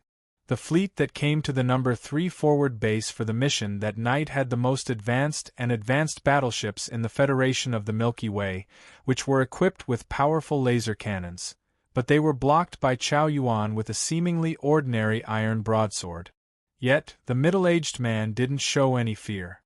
"Don't blame me, it was you who intended to kill me first," he said with a faint smile. Chow Yuan didn't say anything while looking at him. The middle-aged man thought of a possibility and asked while pointing to the corpses on the street, "Are some of your acquaintances among them?" "They're my companions," said Chow Yuan. "Regardless of whether you're an ascendant or a cocoon breaker, you're still a ferryman. But you dug the mine with these ants and called them your companions." The middle-aged man laughed and said, "You have to understand that we are your companions." Shaking his head, Chow Yuan said, "Companions aren't determined by their abilities. Even if I didn't know them, you couldn't kill them. It's true that I don't want to waste my time here, but you can consider this as a part of the test. The middle-aged man put on his glasses and continued, "The threat of the sea of dark matter is too great. It's permissible to sacrifice people if necessary. To say nothing of the hundreds of people who died tonight, the people of a whole planet can be sacrificed at some critical moment. You have to accept this to pass the test." "A whole planet?" pressed Chao Yuan. "That's right. It has indeed happened. Don't look at me like that. It's not my doing. I don't have that much power." The middle-aged man said with a faint smile, "Don't be too pessimistic. The biggest advantage of this world is the large number of people, much more than in Chaotian. As long as we can wipe out those monsters, it's not a big deal to die some people." "Are you the immortal Qi Song?" Chao Yuan suddenly asked. The middle-aged man stopped smiling and asked, "You know me?" Chao Yuan said, "I've heard of your name in Chaotian." The middle-aged man felt surprised, exclaiming, "I'm afraid that tens of thousands of years have passed in Chaotian, but my name is still being passed down." Chao Yuan said, "You are the founding Grandmaster of the Bloody Demon Church and the most outstanding demonic swordsman in history. Your disciples have done all kinds of evil deeds in Chaotian. Who can forget your name?" The middle-aged man didn't get angry when he was accused of being evil. Instead, he smiled and said proudly, "I see. How is the Blood Demon Church now?" The Bloody Demon Church was wiped out by the Aoyama sect and the Zhongzhou school more than 1,000 years ago. None of your disciples survived, so the inheritance of the Bloody Demon Church was cut off. Chao Yuan continued while looking at him, "Oh no. A highly talented disciple of the Bloody Demon Church survived and hid in the back mountain of Cloud Dream Mountain. Many people speculated that if he could master the heavenly demon scripture, he might be able to rebuild the former glory of the Bloody Demon Church. Unfortunately, your disciple had lived like a dog for a long time, and he was killed by an outstanding woman in Zhaoga City more than 100 years ago. He really looked like a dog when he died." Chao Yuan said this with a serious expression on his face, speaking very slowly, one word at a time. After a moment of silence, the middle-aged man laughed again, saying, "You're very angry at the moment, so you want to make me feel uncomfortable. The problem is that the story is not good enough. As my disciple and highly talented, how could he be killed by a woman?" Chao Yuan said, "Like I said, she was an outstanding woman, more powerful than me, and much more powerful than you." The middle-aged man stopped smiling, and said calmly while looking at Chao Yuan, "If you want to pass my test, you'd better pay attention to your manners toward the seniors. Without a test and no seniors, it's like there is no fairy world." Chao Yuan raised the iron broadsword and pointed it at him, saying, "I'll kill you today, and then I'll go kill the person you said destroyed that planet. You're really a naive child. Of course, you're indeed very powerful." Looking at the ordinary iron broadsword, the middle-aged man sighed, "I'm not confident that I can defeat you, so I don't want to take the risk." "Do you know anything about the Sea of Dark Matter?" he suddenly asked. "This planet has already been contaminated by the darkness. If it's allowed to develop, it will become a dead planet and then a mother nest." "I know," said Chao Yuan. The middle-aged man continued, "Can you calculate how large the passage of the dark matter in this space joint is based on the current rate of contamination?" After a moment of silence, Chao Yuan said, 70 times 2 times 6. 99. "Believe me, the engineers of the fleet can calculate it more accurately than you can, and they can locate it more accurately." The middle-aged man went on with a faint smile, "But you can calculate what it will take to seal off the passage of the dark matter." Chao Yuan said while staring into his eyes, "There are 2 living quarters in this area. Therefore, the people on this street, including your so-called partners, will die tonight," said the middle-aged man. "You shouldn't blame me." Chao Yuan said, "I can seal off the passage of the dark matter, and I can spare your life, as long as you cancel the order. I believe you have the ability to do so, but your ability should be used in more important areas, not to seal off such a small passage. The middle-aged man continued, It's your turn to make a choice. Kill me? Save those people? Or come with me? As he said this, the lights of the 3 battleships glowed faintly and then went out abruptly. The starlight illuminated 10 dark specks in the night sky. Each of the dark specks was a nuclear bomb. Chow Yuan dashed toward the place where the nuclear bombs would land without a second thought. The middle-aged man flew toward the battleships in the night sky with his hands folded behind his back, paying no more attention to Chow Yuan. His words echoed in the street full of corpses. If you don't die tonight because of your stupidity, follow me. As Chow Yuan's observer, he had been observing this broadsword man for a long time, so he knew what choice he would make. He didn't like Chow Yuan's way of doing things. If he had his way, he would have killed Chow Yuan outright, but that person didn't agree. He felt relieved that Chow Yuan had brought about his own death tonight. Otherwise, he would feel uneasy to be a partner of such a good person in the future. The middle-aged man returned to the battleship and turned around to look at the ground. This place was too far away from the ground, so he couldn't hear the explosions, no matter how loud they were, but the scene was still clear. 10 mushroom clouds rose up at the same time, looking like the fast-forward scenes of real mushrooms growing in a documentary. It took a while for the light rays to penetrate the thick dark clouds and reach the surface of the ground. It looked beautiful, and one could imagine how high the temperature was. The nuclear bombs couldn't deal a fatal blow to the Ascendants, because the speed at which they were deployed was not fast enough. But what if that person was stupid enough to enter the explosion range? The middle-aged man still couldn't figure out what those orthodox cultivation practitioners were thinking. As he was about to go to bed while shaking his head, he suddenly saw a scene through the corner of his eye, exclaiming with a slightly changed expression, "What the hell is that?" Before the nuclear bombs landed, Chow Yuan came to a residential area. How could he save those crew members and the regular people who knew nothing? Because of the alarm, most of the people had come to the street, but they had no idea that 10 death gods were falling down from the sky. Chow Yuan had only enough time to do one thing, which was to wield his broadsword 4 times. The first 2 broadswords slashed along the 2 sides of the street until they reached the deep part of the ground. The next 2 broadswords slashed horizontally, pushing the rocks and soil in the ground to the 2 sides. As a result, the whole street and the people on the street fell to the ground. The nuclear bombs were about to reach them. Those people would be killed by the endless light and heat even though they were in the ground and had no shelter. Even though the iron broadsword could be enlarged, it could be placed in the small temple in White Town, but how could it block such a large pit? At the last moment, Chow Yuan lay down on the pit. After a long while, the smoke had finally dispersed, and the terrifying light and heat had gradually diminished. A huge figure stood up amidst the thin smoke along with the rumbling sounds, which sounded like a collapsing mountain. The surface of his huge body was covered with black ash, and the terrible wounds on his body were bleeding slowly. He looked like a Buddha who had been severely weathered. The blood was golden in color. If he didn't have the golden body, he would have turned into ashes by now. Even so, he had suffered a terrible injury, and his face was beyond recognition.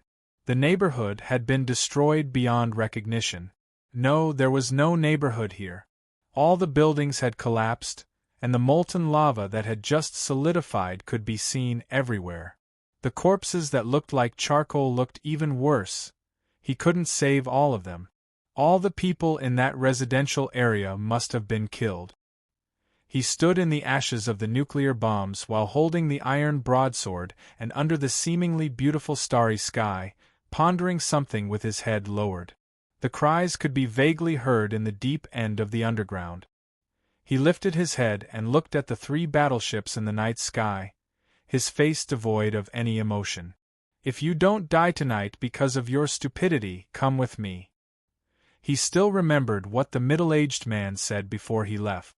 "Okay, I'm coming." He said this in his mind before he leaped up into the night sky. No mushroom cloud was left here, and the starlight was exceptionally bright. His mottled and deformed face and the iron broadsword were illuminated. The light of the broadsword illuminated the ocean of trees on the surface of this planet, looking like the Buddha light. The iron broadsword pierced into the bottom of a battleship. Chow Yuan walked forward while holding the hilt of the broadsword with his head lowered. The iron broadsword pressed forward with an indomitable will. He had become a Buddha as soon as he picked up the iron broadsword. Instead of shouting angrily, the thunder boomed in the night sky. Countless metal pieces shot out in all directions in the space along with a loud cracking sound. A terrifying crack appeared on the surface of the battleship, growing longer and longer until the battleship was pierced through from head to tail. Just like that, the warship was cut in half. This battleship had been hovering at the edge of the atmosphere, no matter when the laser guns were fired or when the nuclear bombs were fired. By the time the battleship was cut in half, it had already drifted back to the space. It was easy to imagine how powerful Chow Yuan's broadsword was. It was soundless in the dark space. The distant permanent star shone on the broken battleship, the alloy pieces falling down like a still rainstorm, and the shocked expressions on the faces of the dead soldiers. The entire scene looked like an oil painting. It was obviously the scene of destruction and death, but it gave off a feeling of holiness. It was probably because the large Buddha holding the iron broadsword at the bottom of the battleship looked like a god in the religion. Chapter 8:21. The light of the permanent star moved slowly among the alloy shards and the corpses of the soldiers. The space was like a quiet graveyard. The huge iron broadsword had cut the entire battleship in half, looking like a gravestone. Most of the people had died the moment the iron broadsword arrived. Their hearts and meridians were shattered by the formidable broadsword will, so they didn't have to endure the pain and despair in the cold space. The iron broadsword stopped by the broken battleship, not moving forward because it was blocked. In comparison to the mountain-like iron broadsword, the middle-aged man was like a black speck. Yet, it was because of him that the iron broadsword stopped. He pinched the blade of the iron broadsword with 2 fingers. The expression on his face and the movement of his fingers were both cautious and cautious, as if he were pinching the most precious treasure in the universe. A patch of blood-red color suddenly appeared in the space full of broken pieces, corpses, and dust. The bright red color gradually formed a shape, which turned out to be a pine tree. Looking at Chow Yuan in the distance on the other side of the iron broadsword, the middle-aged man smiled faintly. The knuckles of his thumb and forefinger turned a bit pale as he exerted his strength. A tiny ripple spread out from the spot where he pinched the iron broadsword, and the ripple grew larger and larger.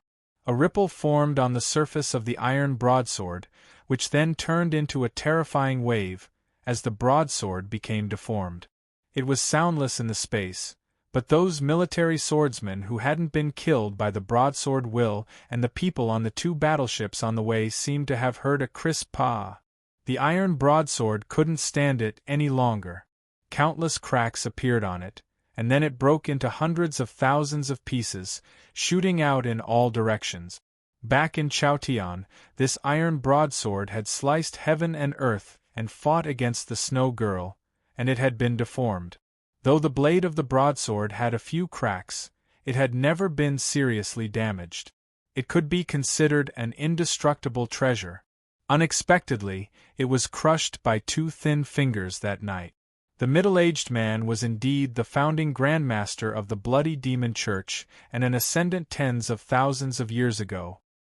His cultivation state was unimaginably high. The blood-red pine tree dissipated in the dark space, and so did the hundreds of thousands of pieces of the iron broadsword. Chow Yuan had disappeared from his original spot. It was unclear where he had gone. Dozens of military swordsmen in the Star State in their battle armors flew over at a high speed. The other 2 battleships were also on their way after evading the hail of bullets transformed from the iron broadsword. The middle-aged man raised his eyebrows slightly and waved two of his fingers. Dozens of battle armor engines were activated at full speed, turning into streams of light as they flew toward the planet of Base 2. The two battleships had also sent thousands of surveillance spacecrafts and more than 300 spacecrafts to various parts of the galaxy. The military displayed extremely high mobility and began the pursuit in the shortest time possible. Chao Yuan was wounded so severely, and he wielded the broadsword at the expense of Zhen Yuan. Would he be able to escape tonight? The middle-aged man returned to the other warship and stood in front of the window, looking forward into the second base, his face expressionless. Dozens of combat armors and the base's spaceships created countless colorful lines on the dark side of the planet. Time passed slowly, but they didn't find any trace of Chao Yuan. Shortly after, the spaceships that were heading to other parts of the galaxy also sent back news that they had not found anything. The middle-aged man returned to his seat. There was a glass of water on the table. His arm rested on the armrest, and his fingers hung naturally above the table. There were two thin cracks on his thumb and index finger. The two cracks were indeed very thin. Even with a microscope, it was difficult to see them, but the feeling was so real, pain. He had used these two fingers to pinch Chao Yuan's iron broadsword, and it turned out that his fairy body couldn't repair itself because it was injured by the broadsword wills. These small cracks were truly annoying, and he felt very annoyed at the moment. He had employed the great bloody magic to kill those monsters of the sea of dark matter and the people in the living quarters on purpose. He had thought that the broadsword man named Chao Yuan would feel sentimental and even shed some tears when he saw the corpses of his partners on the mining spaceship. Unexpectedly, he raised his broadsword in a wooden manner without thinking of anything. Why did he come here to kill him when he was so calm? Look, he was going to die in the next moment. Thinking of all this, he felt more and more annoyed, and the small cracks on his fingers grew more painful. All of a sudden, he dipped two of his fingers into the glass of water. As he did this, a few bright and thin glows appeared on the lenses of the middle-aged man's glasses. They were the thin broadsword lights coming out from the water, looking like threads. In the next moment, the water was gradually separated, like the glass being cut open, but it was so fragile that it seemed to be on the verge of collapsing at any moment. The broadsword will breaking the water? The middle-aged man arched his eyebrows. Crack! The glass broke open after a few cracks appeared on it, and the water mixed with a faint blood color splashed all over the table.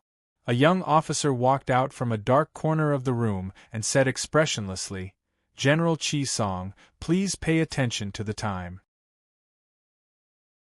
As he spoke, the young officer started wiping the water on the table. It was unclear where his cloth was, but the table was soon cleaned up. The middle-aged man said, "The Enhai Nebula is not far away. Let's wait for 3 more hours." 3 hours later, the standard time of the Federation, nobody had found the trace of the bloody Buddha. The middle-aged man walked to the window and looked at the permanent star in the distance.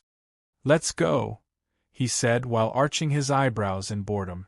The two battleships left the No. 2 forward base and headed toward the Enhai Nebula, ready to receive the Scorching Sun battleship from the Stargate base.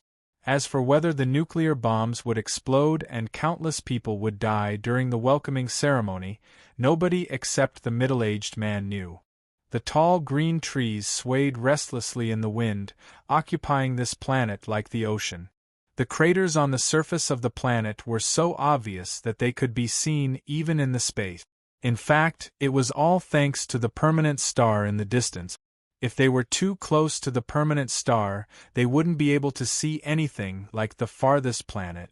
According to the investigation conducted by the Science Academy of the Federation, this planet had abundant mineral reserves.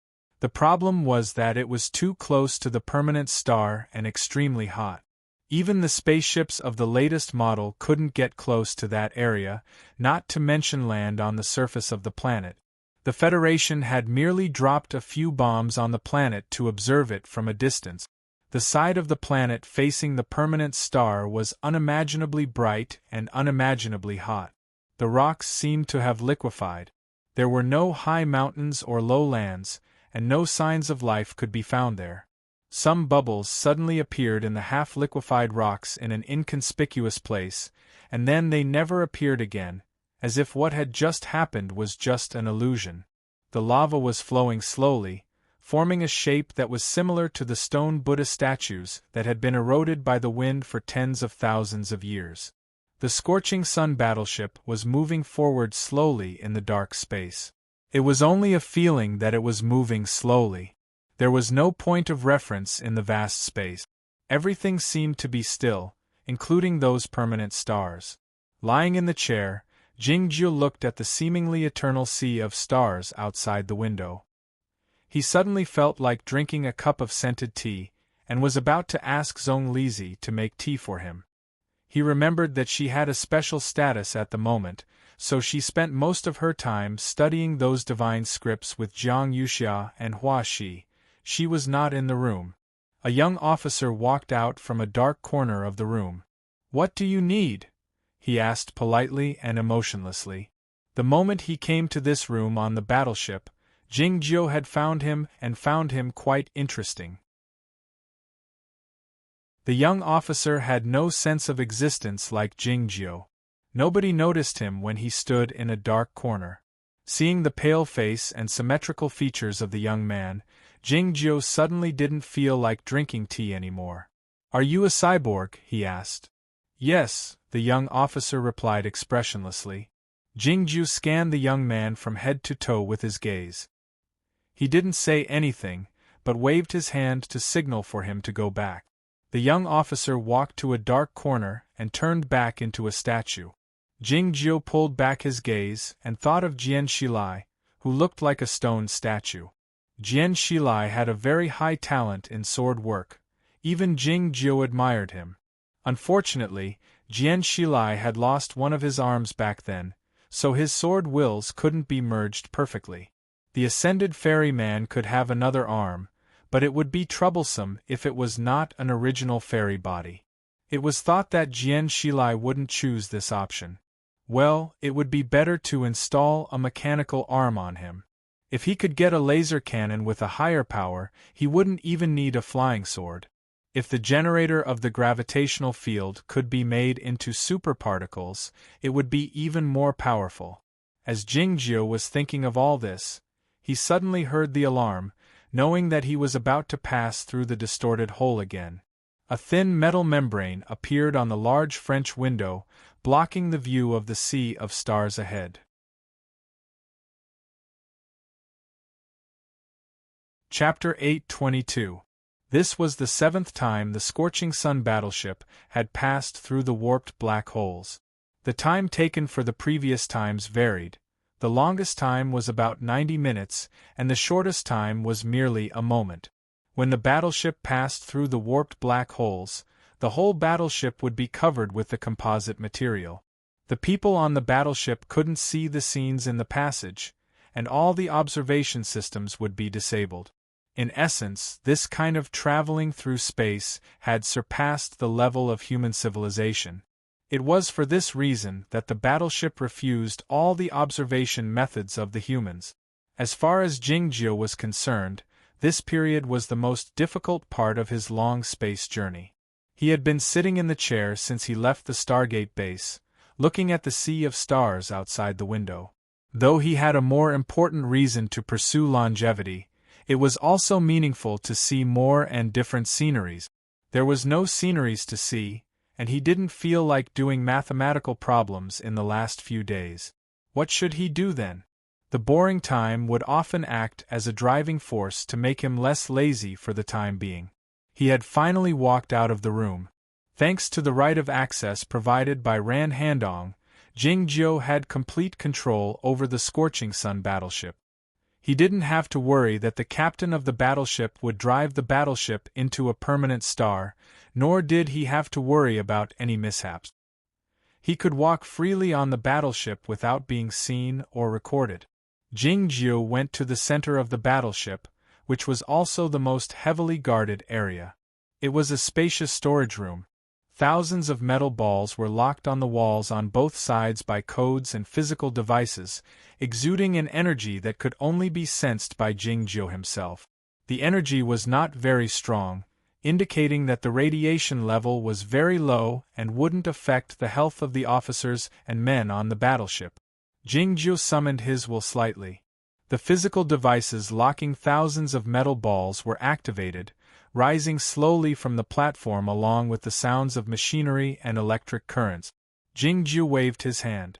Thousands of sword lights shot out from his fingers and arrived in front of the metal balls, cutting them.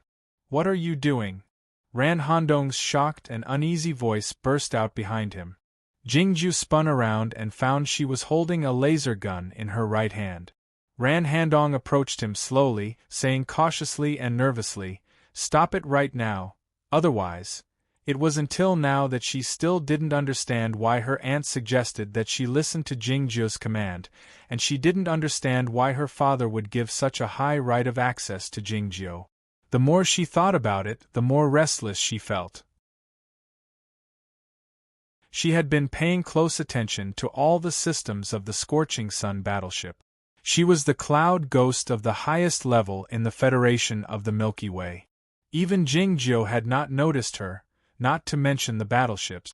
A few days ago, she hadn't discovered anything and was relaxing. Just now, she suddenly discovered that someone had used their authority to enter the core area. She guessed that it was Jingjiu, so she rushed over and saw such a terrifying scene. Jingjiu looked at her in silence. Looking at the metal balls on the platform and the glowing sparks, Ran Handong grew increasingly nervous. Her legs felt a bit weak. "Do you know what you're doing?" she asked in a hoarse voice. Jingjiu uttered my ass." Ran Handong couldn't control her emotions any longer, yelling, "These are the most powerful nuclear bombs. One of them can destroy a city." The Scorching Sun battleship was equipped with thousands of new nuclear bombs.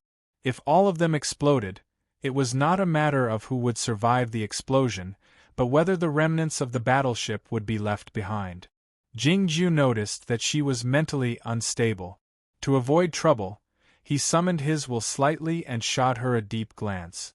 As their gazes met, Ran Handong suddenly felt his eyes were exceedingly gentle. She couldn't control her body any longer and sat down on the ground with her legs weak. "Don't do anything reckless," she exclaimed in a sobbing tone before she lost control of her body. Jingjiu didn't heed her. He reached out his hand to retrieve thousands of sword lights and walked to the front of a nuclear bomb. After making sure that the lines carved on the bomb were accurate, he nodded satisfactorily. He used the authority to move the nuclear bombs back to their original positions and then locked them. Jingjiu came before Ran Handong and dragged her up by the collar, heading toward the outside of the storage room. Ran Handong tried to struggle free, but it was futile. Jingjiu said, "Look, it's fine. So don't cause any more trouble, otherwise I'll kill you." Wondering what was going on, Ran Handong murmured, "What have you done to those nuclear bombs?" "I wrote the amulet," replied Jingjiu. Ran Handong felt even more bewildered, asking, "What is that?" "Don't ask if you don't know," said Jingjiu. "Just watch." They had to pass through many places to return to the front of the battleship from the storage room in the central area. Many people had seen Jingjiu carrying Ran Handong. The captain of the battleship, the main preacher and Hua Shi were all startled. Zhong Lizi and Jiang Yuxia felt a bit jealous, in addition to feeling surprised. The Scorching Sun battleship passed through the warped black holes and entered the center of the Inhai Nebula. The metal membrane and the composite material plates were opened swiftly, letting in the starlight. Ran Handong was placed on the ground. Thinking of the earlier scene, she was still extremely nervous. Jingjiu came before the window and looked at the stars in the sky. "I don't want to kill you," said Jingjiu after taking a sip of water. Hearing this, Ran Handong felt a strong sense of fear.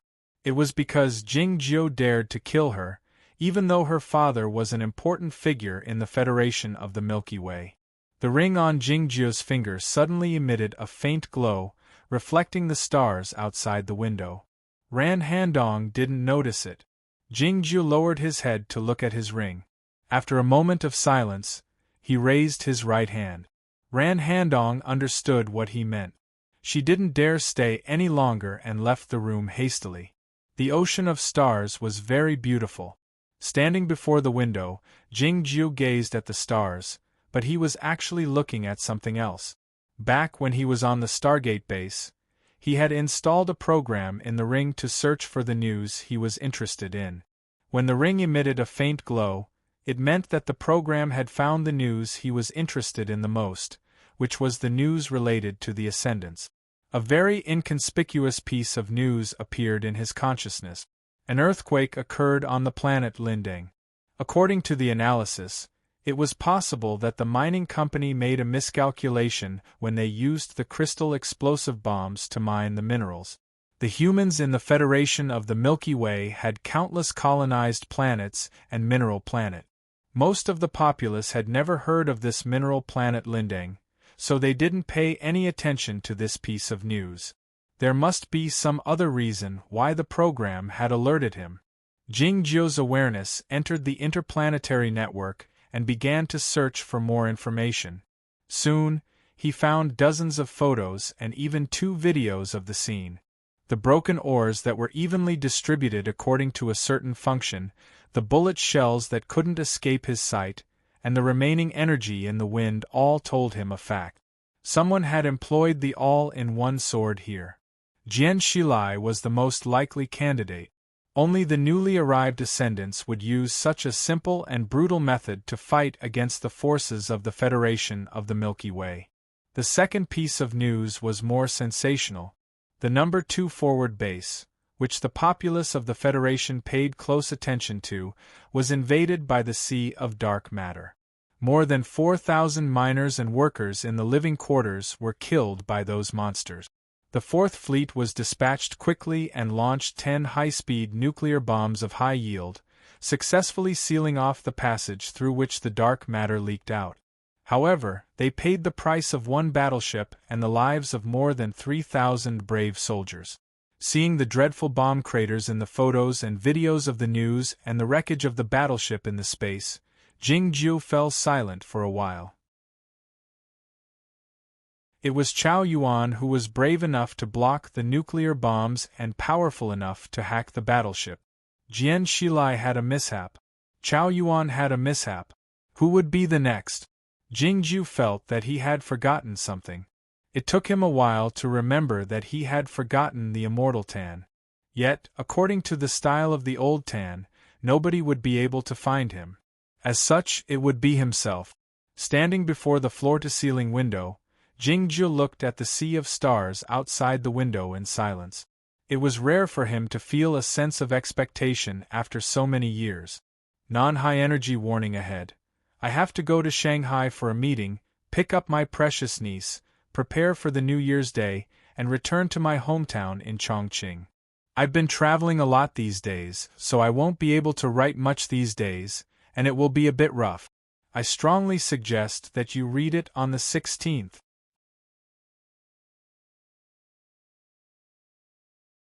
Chapter 8:23.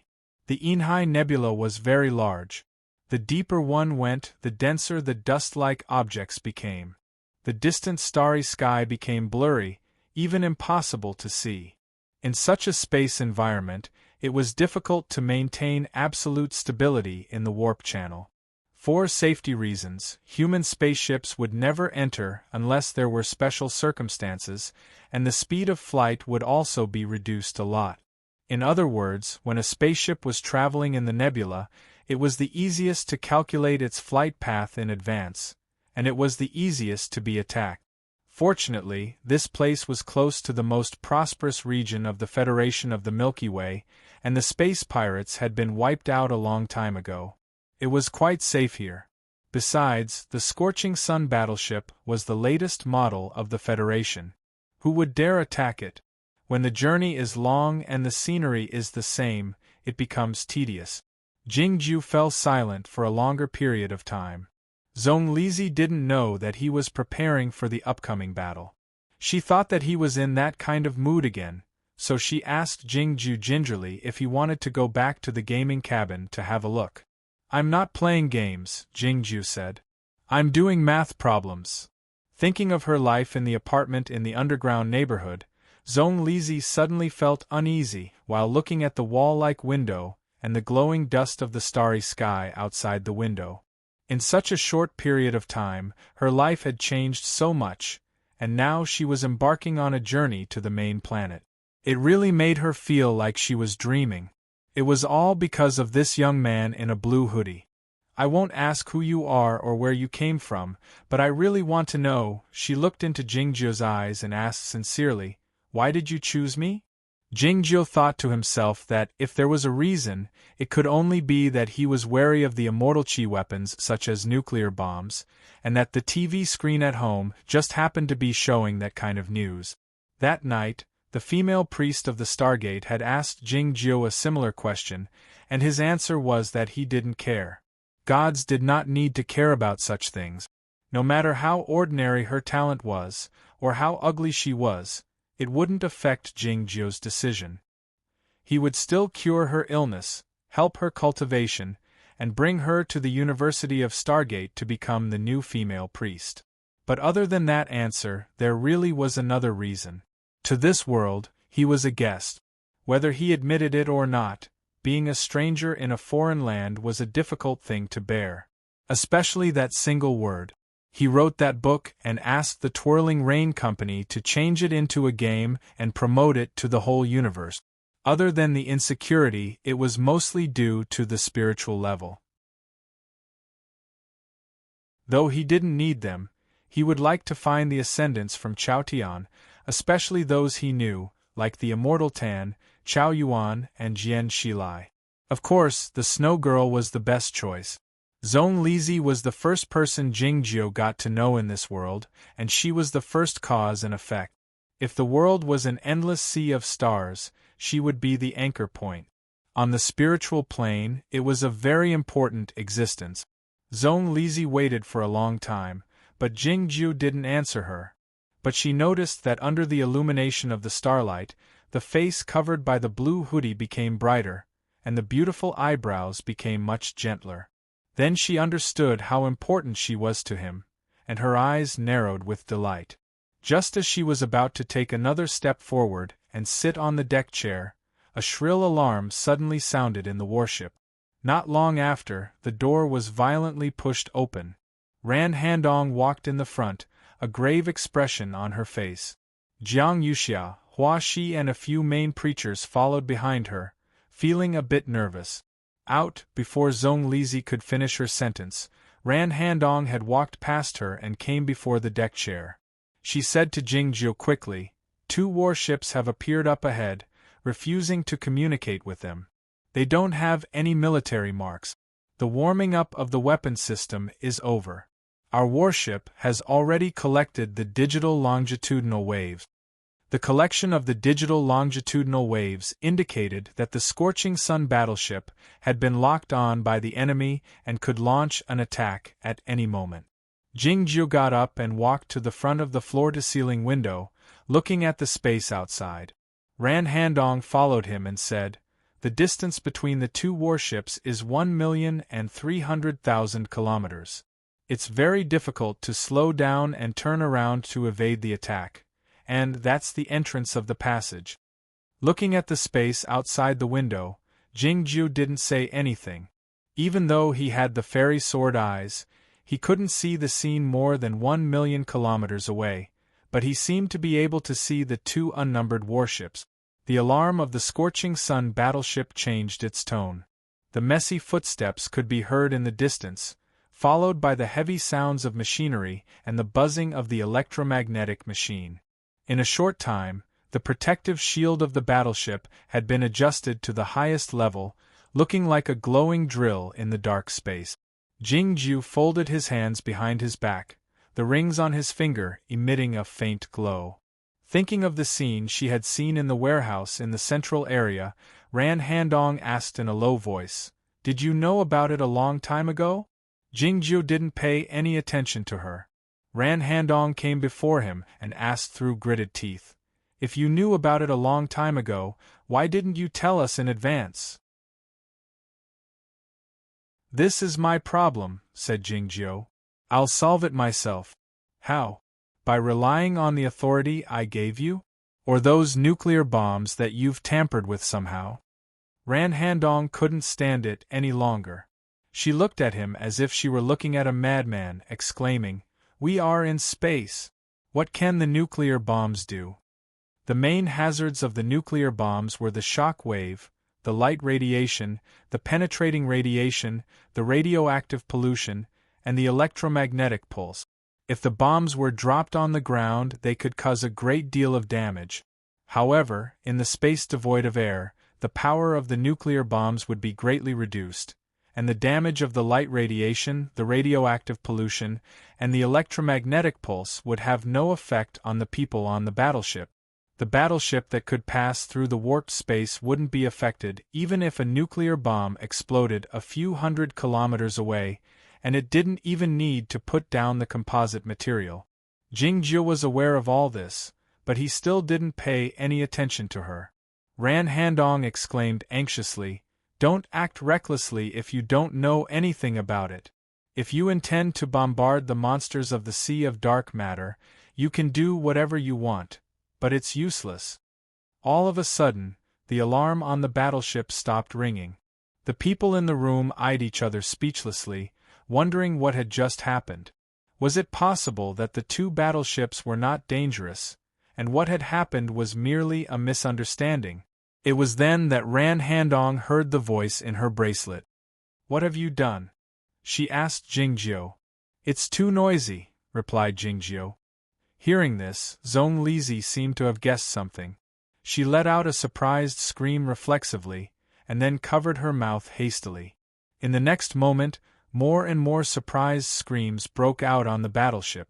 The officers and soldiers on the battleship suddenly found that their control stations had been taken over by the computers, and even the authority of the captain of the battleship had been temporarily taken away. The Scorching Sun battleship, which was decelerating, quivered slightly, and then sailed forward at a normal speed again. Ran Handong's expression changed slightly. She ran to the side window and looked at the outside of the battleship, an incredulous expression showing on her face. A dozen nuclear bombs appeared in her field of vision, looking exceedingly cold and gloomy under the dim light of the nebula. All of a sudden, a few chilly blue glows appeared on the nuclear bombs. The propelling devices emitted a different glow than usual, and they were propelled forward at a much higher speed than usual. In the next moment, more and more nuclear bombs left the battleship, heading toward the deep and dark space along with the glow. He had indeed modified the propelling devices of the nuclear bombs. "It's useless." Ran Handong turned around and said while staring into his eyes, "Even if you can change the speed of the missiles, you can't change the scale of the universe." The difference between the speed of 60,000 kilometers per hour and the speed of 600,000 kilometers per hour was meaningless in a battle between battleships. The officers and soldiers on the battleship had also discovered what had happened. They rushed to the observation windows on both sides of the battleship in tandem, their expressions bewildered and nervous. Thousands of nuclear bombs left the battleship and headed toward the space ahead, looking like a rain of metal being swallowed by the darkness. It was a magnificent scene, but it was useless. It was then that a voice burst out on the battleship. "Don't be nervous, little friends on the Scorching Sun battleship. This is merely an inspection." The officers and soldiers on the Scorching Sun battleship, including the captain of the battleship, looked in the direction of the voice reflexively, wondering if they had connected to the other party. The voice was calm and gentle. The image of a middle-aged professor wearing glasses seemed to appear in front of everyone's eyes. The battleships of the two parties couldn't communicate with each other. It was Jingjiu who had cut off the network. The reason they could communicate with each other was that he wanted to hear what the other party had to say, but he didn't want to hear the nonsense from the other party. "Hurry up," he said. The voice went on with a hint of a smile. Do you feel annoyed? I don't like it either.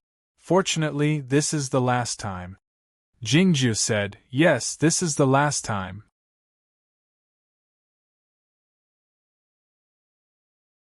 Chapter 8:24. Zhong Lizi couldn't understand the conversation, and Jiang Yuxia and Hua Shi were even more baffled. Looking at the figure of Jingju standing in front of the window, the three girls suddenly felt that he was about to leave. Because of her family background, Ran Handong had been interested in the shadows in the history since she was a child. She knew about the organization related to the butterfly. Hearing the conversation between Jingjiu and that person, she recalled the 2 assassination attempts on Jingjiu. She couldn't help but feel nervous, asking, What are you going to do? Jingjiu didn't answer her question. He looked at the space outside the window, his line of sight fixed on the invisible distance. On the other side of the space, 100,000 kilometers away, the stardust reflected a faint glow, making the figures of the 2 battleships look even more dreadful. The battleship in the front was entirely black, looking a bit old, like a huge sword that hadn't been unsheathed for many years. In the command room at the head of the battleship, hundreds of soldiers were observing and analyzing the data in their respective positions. There was a huge chair on the second floor of the battleship. The chair was made of a large piece of blood jade, with 2 dragons carved on the armrests, looking very luxurious and a bit exaggerated. A middle-aged man sat in the chair in silence. His silver-rimmed glasses reflected the faint light outside the window, making it impossible to discern the emotion in his eyes. The alarm was blaring in the battleship, but it was not shrill. No worry could be seen on the people's faces. The Scorching Sun battleship was said to be the latest and most advanced battleship of the Federation, but it looked like a clumsy child compared to this battleship. The most advanced technology and weapons of the Federation of the Milky Way were hidden in places where the populace couldn't see them, like this battleship. 3566 I09 2278. Approaching Sturch Curve. Dynamic imbalance. The steady voice of an officer broke out on the battleship. The battleship had a complete grasp of the situation of the Scorching Sun battleship through a dozen space detectors. The battleship had learned about the Scorching Sun battleship not long after the thousands of missiles with nuclear warheads had left the Scorching Sun battleship. The atmosphere on the battleship was still calm, not at all tense. The officers were doing their jobs calmly. Laughter could be heard once in a while, and the atmosphere was quite relaxed. The laughter was mocking the foolishness of the commander of the Scorching Sun battleship. It was indeed ridiculous to use nuclear warheads in a space war. Even if their battleship was a regular battleship of the Federation, it would be impossible for it to be hit by the missiles. These nuclear bombs could not pose a threat to the battleship because they were too slow. The speed of those missiles seems to be a problem. A staff officer looked at the lines formed by the light dots on the hologram and said in surprise. As his voice fell, the line formed by the light dots stretched forward by a large margin. Dozens of eyes fell on the light screen, and there were some discussions. The missile launched by the Scorching Sun battleship was indeed a bit strange, as it was obviously traveling at a higher speed. Could it be that they've all switched to crystal engines? There's no report from the department. No fleet has the ability to complete the modification alone. Then what's with this speed? There's also something wrong with the distribution of the bullet. Look at this curve, it feels like a regular distribution. The staff officers on the warship continued to analyze and calculate, but they were still not very nervous. No matter how much the propulsion system of those nuclear warheads was modified, even if their speed was 10 times faster, they would not be able to threaten the warships. Even if the nuclear warheads were within tens of thousands of kilometers, the warships would only need a volley of laser cannons to detonate them in advance.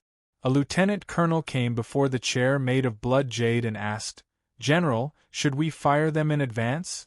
Looking at the dark space outside the window, The middle-aged man seemed to see those distant nuclear warheads. "What's the hurry?" he asked disinterestedly. Thousands of nuclear warheads had left the Scorching Sun battleship and disappeared into the dark space. It was unclear how long it would take for them to reach the two battleships on the other side. It seemed that they had to wait patiently, and there was no need to hurry. The atmosphere on the Scorching Sun battleship was tense. Everyone, including the captain of the ship and the regular mechanic soldiers, had lost their authority and could only wait helplessly for the final result. Zhong Lizi came to the side of Jingjiu with a teacup in her hand and said softly, "Have some tea." Jingjiu took the teacup and had a sip before saying, "I'm going out for a while." The expression on Zhong Lizi's face changed slightly, wondering what he was going to do now that he was not in charge of the overall situation on the battleship. A gust of wind suddenly rose in front of the large French window, tousling her hair. Jingjiu disappeared from the original spot. In the next moment, the faint screams of Jiang Yuxia and Hua Shi rang out in the room. A figure they were very familiar with appeared outside the window. It was Jingjiu. His blue hoodie tousled without the aid of the wind. The dim light of the nebula shone on his body and the side of his face, making him look dreamlike. The swordsman in the star state could move freely in the vacuum of the universe devoid of air and gravity, but they couldn't move as casually as Jingjiu. Seeing this, the people in the room were stunned speechless, wondering what he was going to do next. Jingjiu looked at the distant space in silence, calculating. Thousands of missiles were like thousands of light spots, moving forward in his awareness and forming thousands of lines. Those lines didn't seem to have any connection with each other, and they didn't form any diagram, but the light spots had gradually grown apart, forming two lines. They were like the trees by the road and the wild flowers by the railroad tracks, forming a passageway, welcoming someone to walk through it. Jingjiu took a deep and slow breath, and then he realized that he still felt hot even though there was no air here. He leaned back slightly and then flew forward, disappearing from the window of the battleship. A bright and beautiful sword light suddenly appeared in the dark universe. The sword light flashed by. Soon, it was thousands of miles away from the Scorching Sun battleship. There was a lone nuclear bomb, flying the slowest, lagging behind. The sword light was like a flame that lit up the fuse of fireworks. It was soundless. The nuclear bomb exploded. A great deal of light and heat were ejected in all directions, forming a rapidly expanding sphere. Seeing this clear scene, many cries of surprise broke out on the Scorching Sun battleship. "What's going on? Why did it explode in advance? Did they launch a laser cannon or a plasma beam? Wait, what's that light?" Many people on the Scorching Sun battleship saw the light. Only the girl in the room at the head of the battleship figured out who the light was. That beam of light was so straight and sharp, just like the sword light in those stories. The sword light pierced through a nuclear bomb and ignited it. Not only was it not affected, but it also became brighter and faster. Then, the second, the third, and dozens of nuclear bombs were ignited by the sword light one after another. Hundreds of bright light spots appeared in the dark space. They were like the street lamps by the roadside. They shone on the people moving forward. Everybody goes to the Yuan conference. It's the same every year. I can't avoid it either. I'm always on the move. Please forgive me for the lack of updates. Let's sing the old song happily. Light up 1,000 lamps. The one who lights the lamps wants to pass the light to others.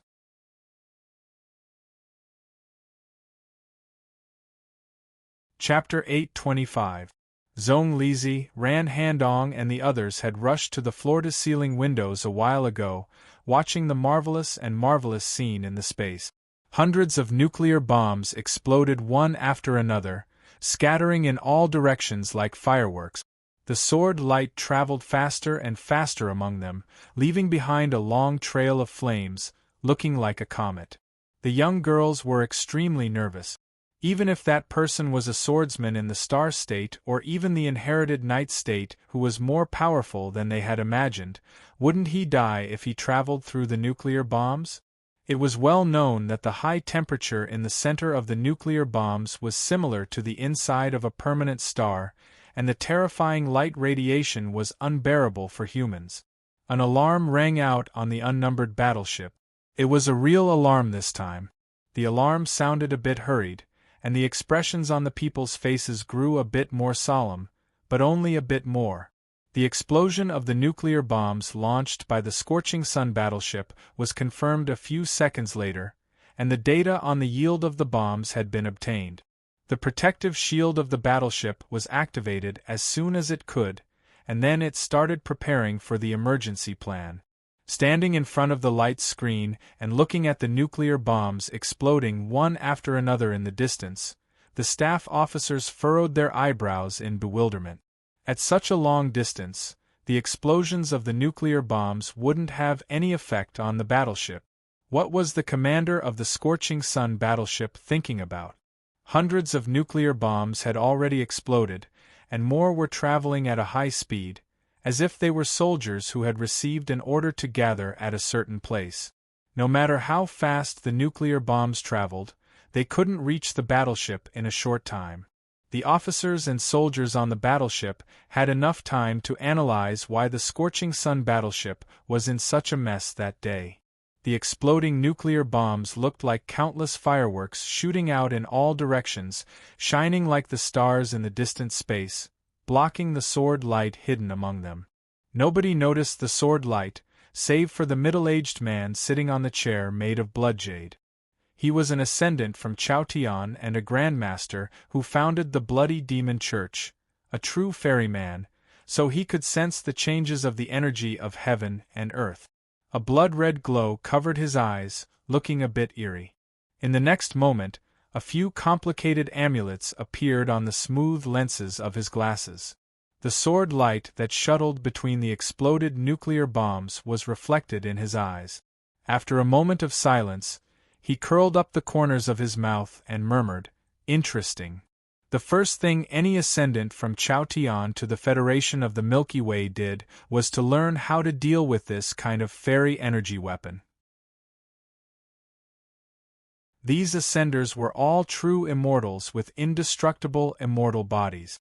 The light and heat energy of a nuclear bomb was extremely powerful, but as long as a certain distance was maintained and the time of contact was short enough, one would not be injured. But this required extremely precise calculations of the distance, and it was extremely risky. Perilous. Why did the sword light travel between the exploding nuclear bombs? Just to cover his tracks and guard against the warship's long-range weapons, so that he could sneak to the front of the warship and launch an ambush? Looking at the nuclear bombs that were ignited one after another in the distance, the middle-aged man seemed to see a sword immortal of a generation turning into an assassin, rushing into the distance with the intention of killing him. It was indeed interesting. It was indeed a good move. It was a pity that these little kids who had just broken out of their cocoons would never know what kind of prowess the combination of cultivation and interstellar technological civilization would have. The middle-aged man adjusted his glasses, and the smile on his lips faded. The inspection was over. Now that those guys asked him not to kill this little guy, the inspection had no choice but to end. The power displayed by the sword light and its unstoppable energy made him not confident that he could defeat his opponent without employing his most powerful method. Is it true that each generation is more powerful than the previous one? Thinking of the broadsword man who had cut the warship in half with a swing of his broadsword 2 days ago, the middle-aged man sighed, feeling bored. He was about to send out a signal to tell his opponent that the inspection was over and that their encounter could end peacefully. It was then that he suddenly found that the situation was out of his control. The urgent alarm rang out on the warship. The long-range surveillance system had finally discovered the sword light. It was because the sword light had become faster. How is it possible? The middle-aged man got up and looked at the dark space outside the window. His expression grew grave as he saw more and more stars being lit up. He had vaguely guessed what the sword light intended to do, but he couldn't figure out how he had done it. The nuclear bombs wouldn't become more powerful after being carved with the amulets, but they would move faster and more obedient. For example, just like now, they obediently lined up in 2 rows, extending into the distance like street lights towards the invisible battleship. The 2 nuclear bombs in the front had exploded, turning into 2 bright and pale fireballs. The sword light passed through the fireballs at a faster speed. Standing at the front of the sword light, Jingjiu was thinking of all this and other matters while looking at the flames receding at a high speed in his peripheral vision. In comparison to that world, this world was much larger. The distance between the 2 warships was longer than the distance between Chaotian and the alien land. The more troublesome part was that the speed of light in this world was much slower, so his speed was much slower as well. It would take at least 30 seconds to fly from the Scorching Sun battleship to that warship, enough time for him to think of many things. Since he came to this world, he had been pondering an important issue: how to ensure that he was the strongest swordsman. The laser weapons were fast enough, but they were not powerful enough to hurt him. The speed of the nuclear bombs was too slow. The gravitational field was a fixed device. The military of the Federation of the Milky Way might have some hidden weapons. He would deal with them when he encountered them. Having solved the problem of defense, Jingjiu had to solve the problem of offense. This world was too large. Even if he traveled as fast as he could, it would be difficult for him to travel back and forth as he did in Chaotian, and it would consume a great deal of energy. For instance, if he wanted to attack a target 100,000 kilometers away, it would consume a great deal of energy even if he traveled as fast as he could, and he would be like an arrow at the end of its flight. How could he maintain his speed and make it even faster? Jingjiu had come up with a method: to let the nuclear bombs explode one after another along the way to propel him. The fairy energy generated by the explosions of the nuclear bombs would be the best source of energy for him as long as it didn't harm him. This method was simple and crude, but it required a precise calculation, and it was only useful for him. It was fine as long as it was useful. The nuclear bombs exploded one after another, and the fairy energy rolled over. Jingjiu kept on absorbing the fairy energy at a faster and faster speed. It was an unimaginable speed. The nebula changed shape and became blurry in front of his eyes. The light and heat emitted by the nuclear bombs turned into faint lines. The warship was getting closer. Whoosh! The large floor-to-ceiling windows of the warship swayed slightly. Dozens of sword lights passed through the air, the chair of blood jade, and the body of the middle-aged man. They gradually disappeared on the ground, revealing the figure of Jingjiu. Crack! Along with a cracking sound, a crack appeared on the large floor-to-ceiling windows. Dozens of straight cracks appeared on the hard alloy floor, as if it had been scratched by an invisible monster.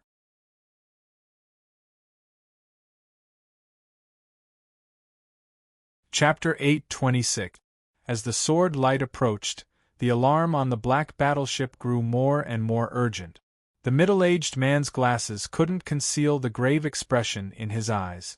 The sword light traveled among the fireworks of the nuclear bombs, growing brighter and brighter. The Federation of the Milky Way hadn't seen such a fast-flying device.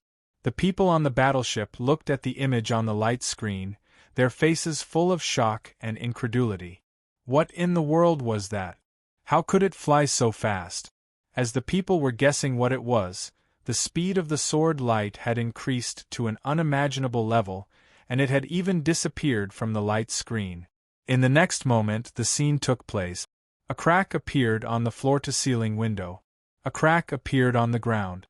A crack appeared on the blood jade stone. Dozens of sword lights passed through everything, including the body of the middle-aged man. The sword lights faded away slowly and turned into the figure of Jingjiu. The sword wills were still there. They traveled through the whole battleship, destroying everything wherever they passed. The engines of the battleship started to explode. The blue electric arcs flashed like lightning at the stern of the battleship, followed by a loud booming noise. It wasn't until then that the battleship sent out the alarm of being invaded. Everybody was stunned. They came back to their senses after a while, and started to be on guard as quickly as possible. Pop, pop, pop, pop, pop, pop. Along with the heavy sounds of machinery being assembled, a dozen combat armors had taken shape. The middle-aged man looked at the outside of the window in silence. It was unclear what he was thinking. A moment later, he turned around slowly and asked Jingjiu, "What sword style is this?" "All-in-one sword," replied Jingjiu. The middle-aged man said with furrowed brows, "I've seen it before, but it's not as powerful as yours." "This is my all-in-one," said Jingjiu. What he meant was not the true meaning of the sword work he had comprehended in Chaotian. It was not the difference between it and the all-in-one of the grandmasters of Aoyama. What he meant was the range of the sword work changed along with the expansion of heaven and earth. All-in-one sword. Thousands of nuclear bombs were also his sword. General Li had said something when he defeated Jian Shilai on that mineral planet a few days ago. It was the true integration of heaven and man when one combined the cultivation methods of Chaotian with the technology of this world. Jingjiu had done so. The middle-aged man couldn't understand and asked, "Didn't you just come out?" "It's been a long time," said Jingjiu. He had been in this world for more than 100 days.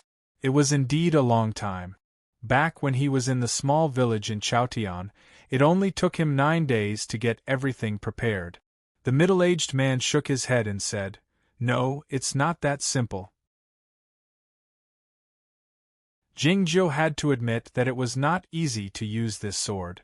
This was different from learning to chop vegetables, cook, clean, farm, and make bamboo chairs.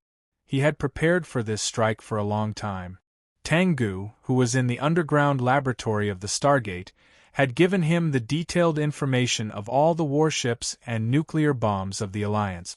On the night of the selection of the priestess, he stood at the place closest to the gray canopy and watched the battleships in the night sky for a long time.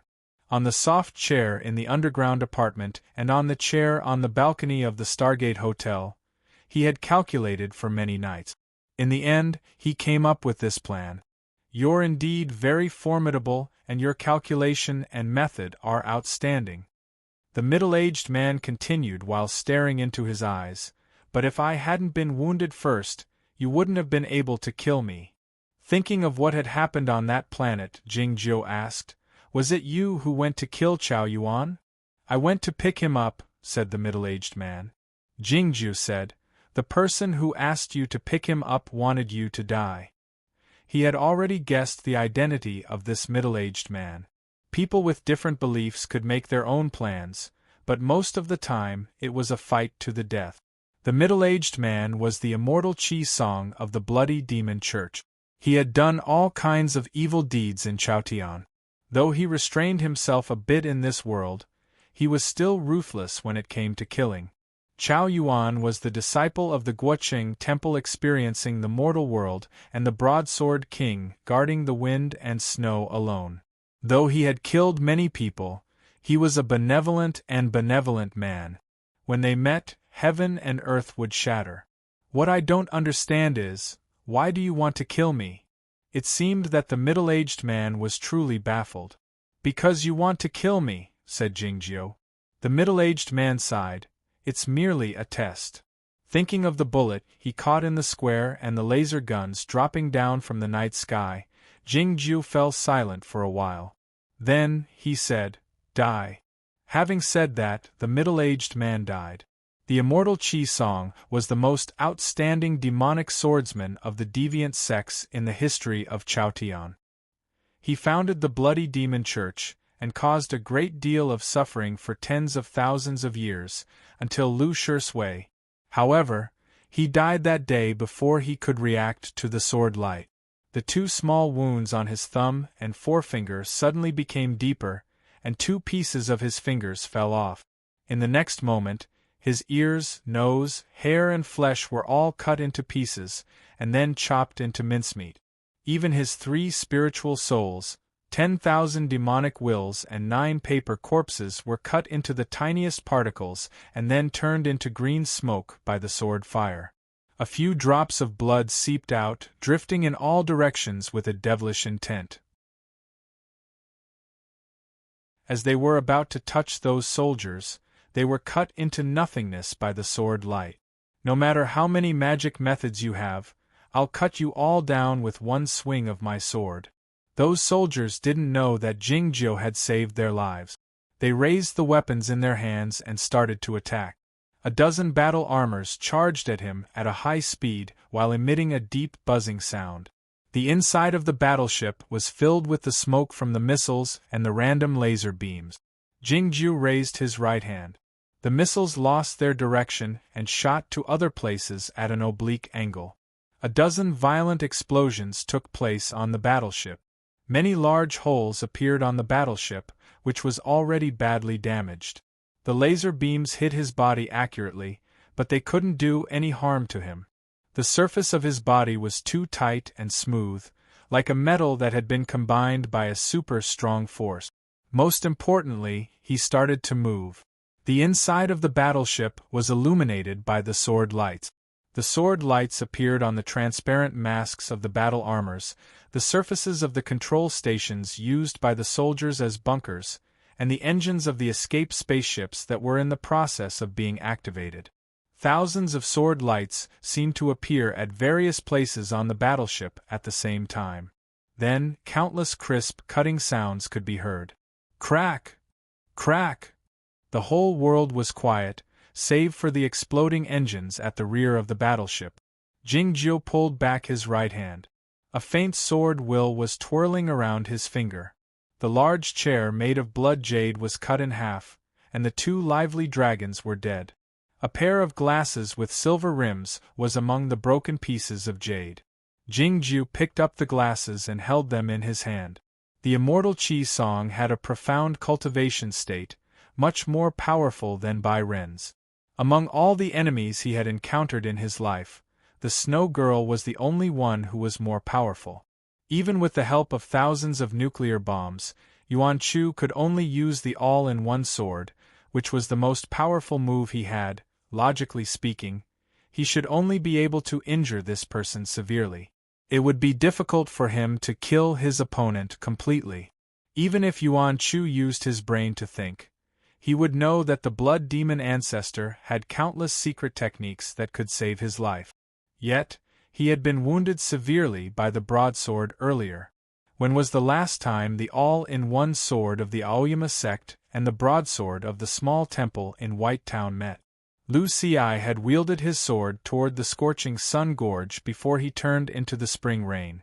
Chao Yuan struck with his broadsword in retaliation. The broadsword and the sword met. The scorching sun gorge had vanished, and the mysterious dark sect had been wiped out.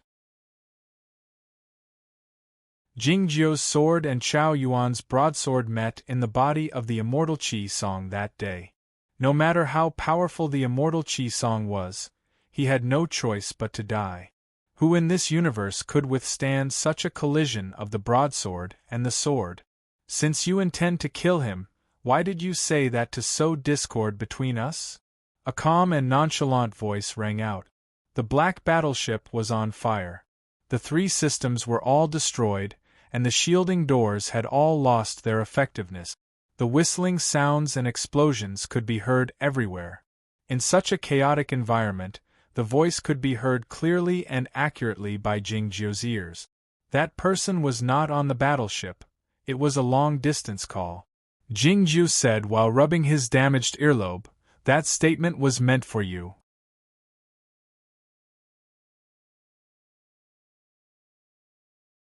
Chapter 8:27. The immortal Qi song had a brief conversation with Jingjiu before his death. One of the words in the conversation was very important. Jingjiu said that asking the immortal Qi song to pick up Chao Yuan meant that Jingjiu wanted him dead.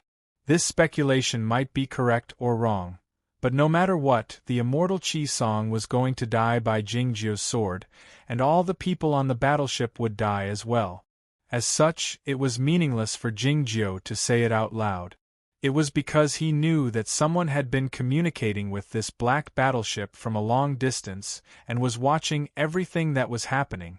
Jingjiu might not be able to get that person to come out even if he killed the immortal Chi Song and all the people on the battleship, but he could do it if he said it. If that person wanted to maintain his Tao, he would have to give an explanation, both to Jingjiu and to himself.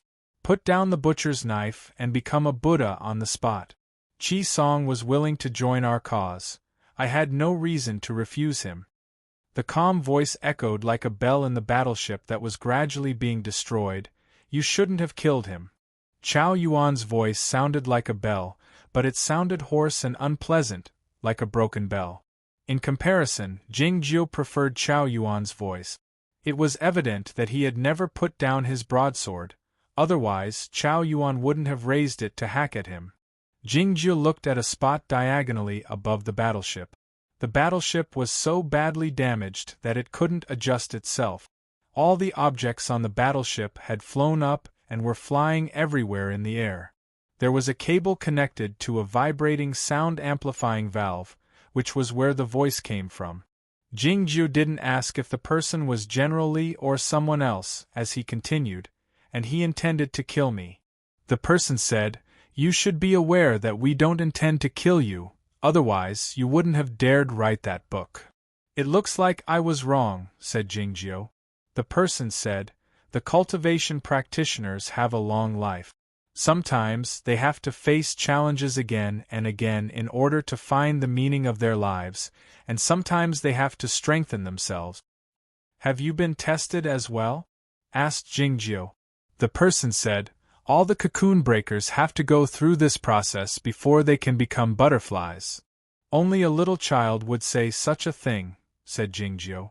The person said, "Come to the main planet. We'll meet there." Jingjiu said, "If we meet," he didn't finish his sentence because the call ended. The warship was severely damaged, and all data channels were disabled. The communicator on the webcam was swinging around randomly.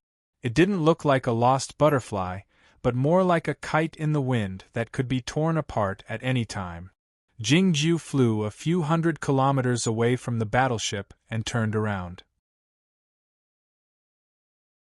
The black battleship was slowly disintegrating into tens of millions of pieces, looking like a storm that was slowly flying in all directions.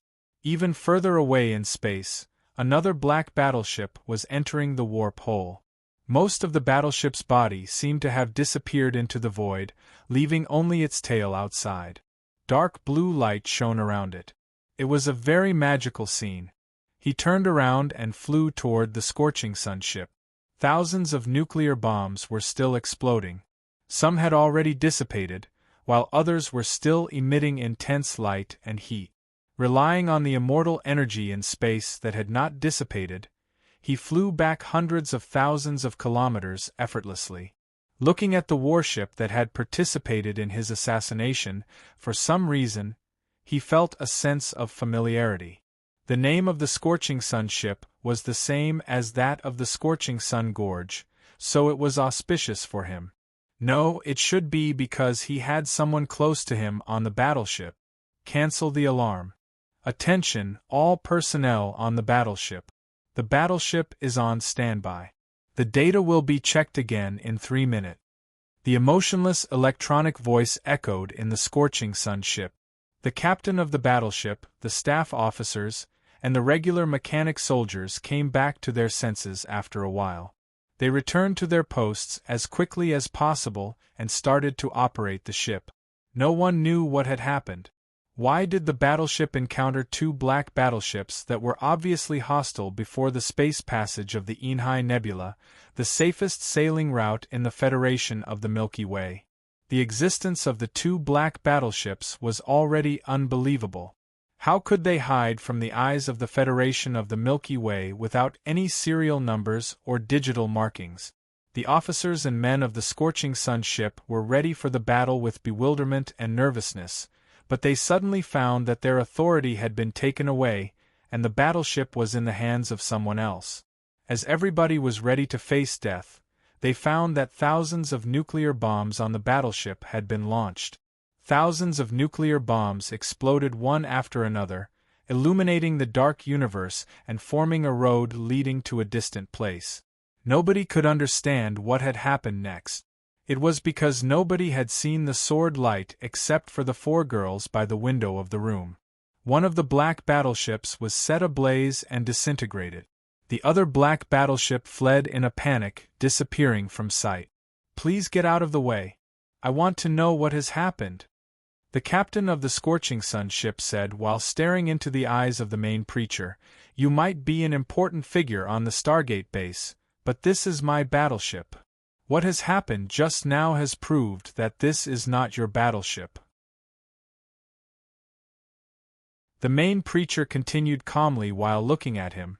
"As for what has happened, I believe that the praying hall and the military headquarters will investigate it after we return to the main planet." After a moment of silence, the captain asked, "Where is Major Ran? I'd like to ask her."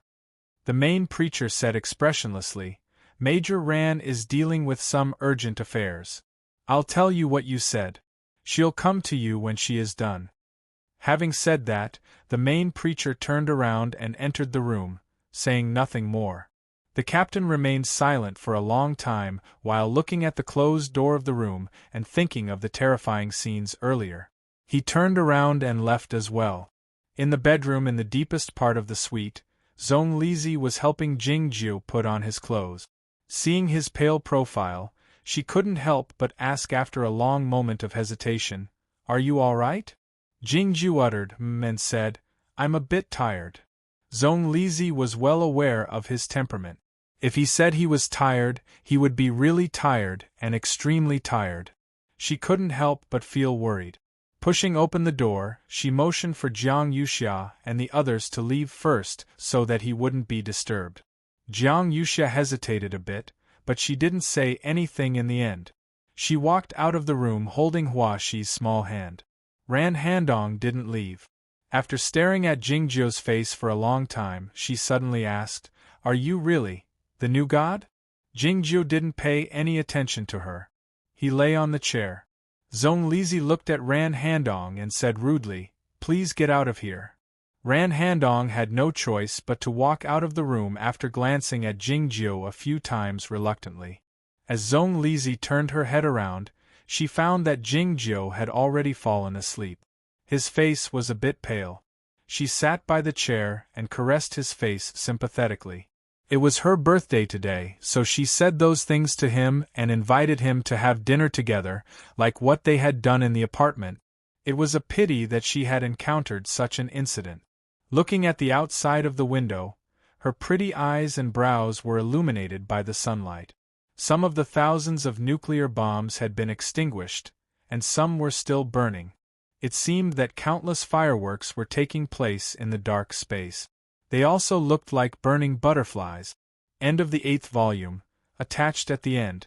I've been writing what I like lately, so I've had a great time writing this volume. Thank you for reading this, because it's obvious that we share the same joy. I'll write the contents of the next 3 or 4 volumes in a happy mood. The poem at the beginning of the next volume is also very nice. Please enjoy it. And the last part is about the fireworks of the nuclear bombs. I remembered that someone laughed at a strange joke on the internet a long time ago, saying that a young master set off a few nuclear bombs to celebrate his young mistress's birthday in order to win her favor. It was quite ridiculous. I couldn't accept it at the time. It's nothing more than setting off a few nuclear bombs. How did Yi Tianxing use them back then?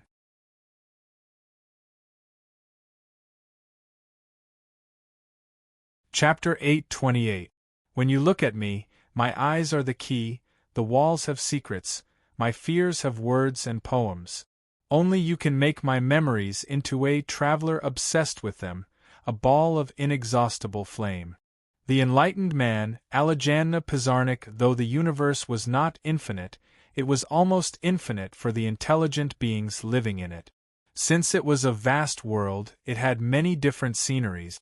Some planets were barren, some were rich, some were desolate, and some were as beautiful as the dreamland. The sceneries could be seen everywhere, and they were the kind of sceneries that the humans liked instinctively. The planet Tianpu was such a planet.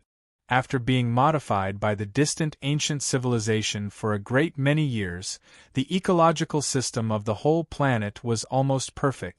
After the extinction of the distant ancient civilization, the planet had maintained itself for tens of thousands of years without any problems. There was a saying in the Federation of the Milky Way that if one wished to see the remains of the distant ancient civilization, he didn't have to wait on the main planet. All he had to do was to travel to the planet Tianpu once.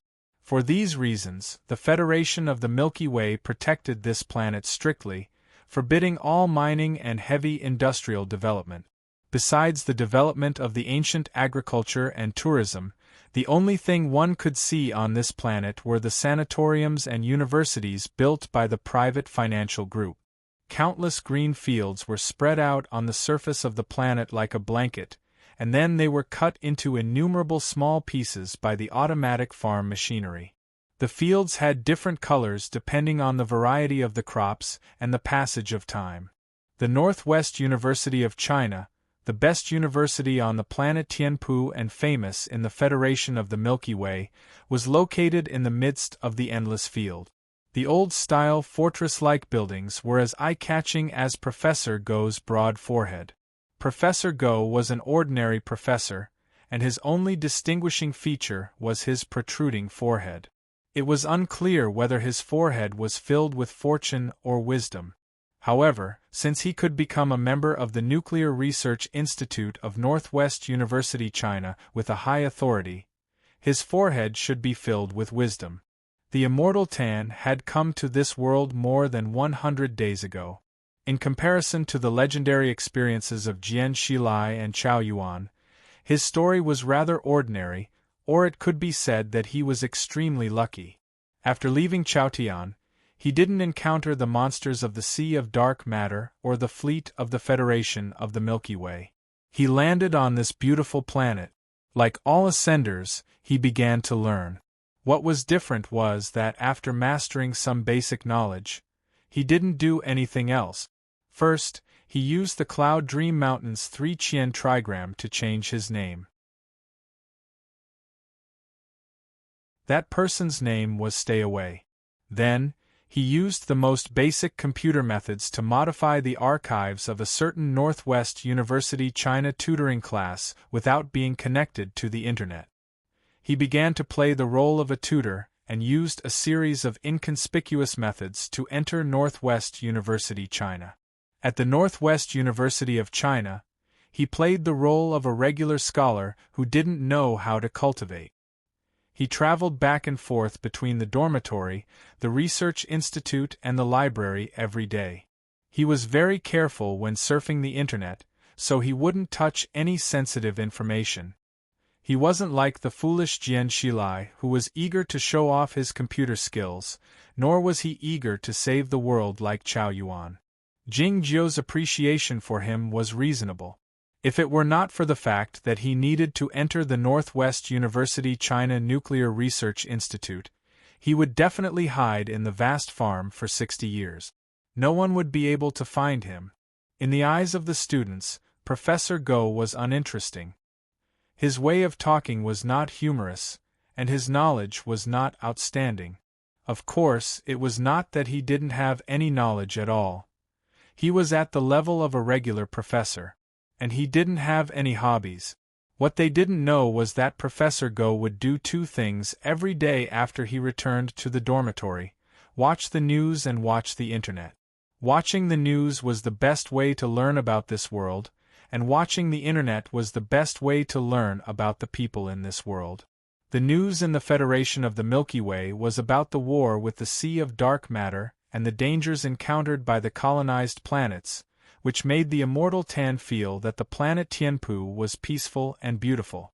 The internet was full of the fanatical belief that humans would win and the unrealistic martial art work, which made him feel worried. Especially after he read a book on the internet one day, he was in a terrible mood. What is the immortal Jingyang thinking about?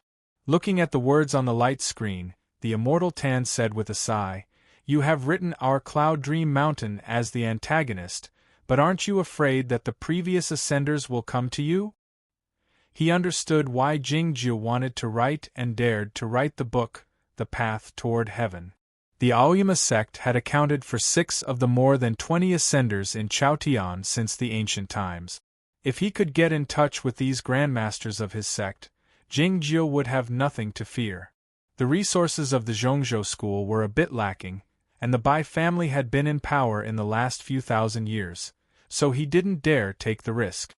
Though Chao Yuan could look forward to meeting the highly achieved monks of the Guoqing Temple, he didn't want to meet the Western Sea Sword School.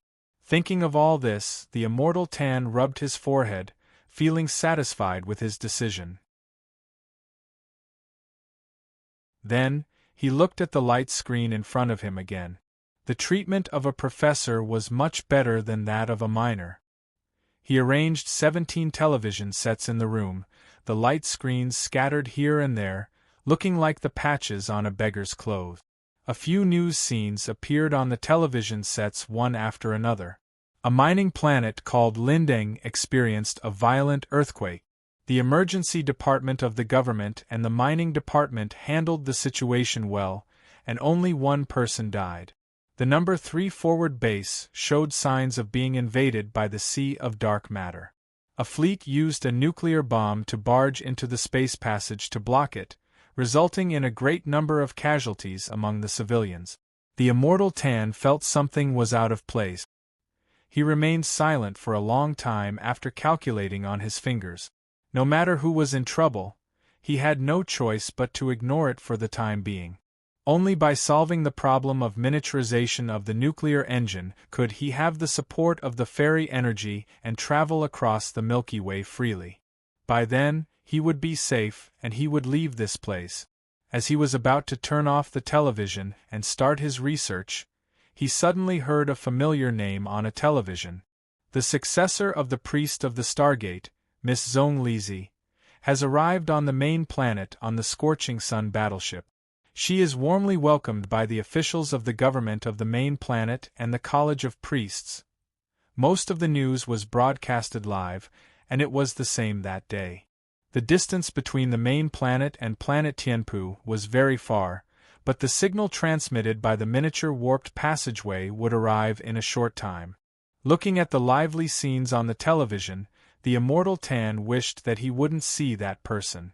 The young girl named Zhong Lizi had already attracted his attention when she participated in the selection of the female priest of the Stargate. The people were everywhere in the harbor. Dozens of drones were hovering in the sky, transmitting the images of the battleship to all parts of the universe. The girl with red hair walked out, followed by a youth in a blue hoodie. The immortal Tan murmured, "How can you show up at this moment? Even if you want to show up, you should at least wear black, white, and gray clothes. Blue is too conspicuous." What happened next was beyond his expectation. The youth in the blue hoodie took off his hat, exposing his face. It was believed that nobody in the Federation of the Milky Way would forget this face from that day on. Looking at the light screen on the television, the immortal Tan sighed after a long moment of silence. "Immortal Jingyang, what are you going to do?"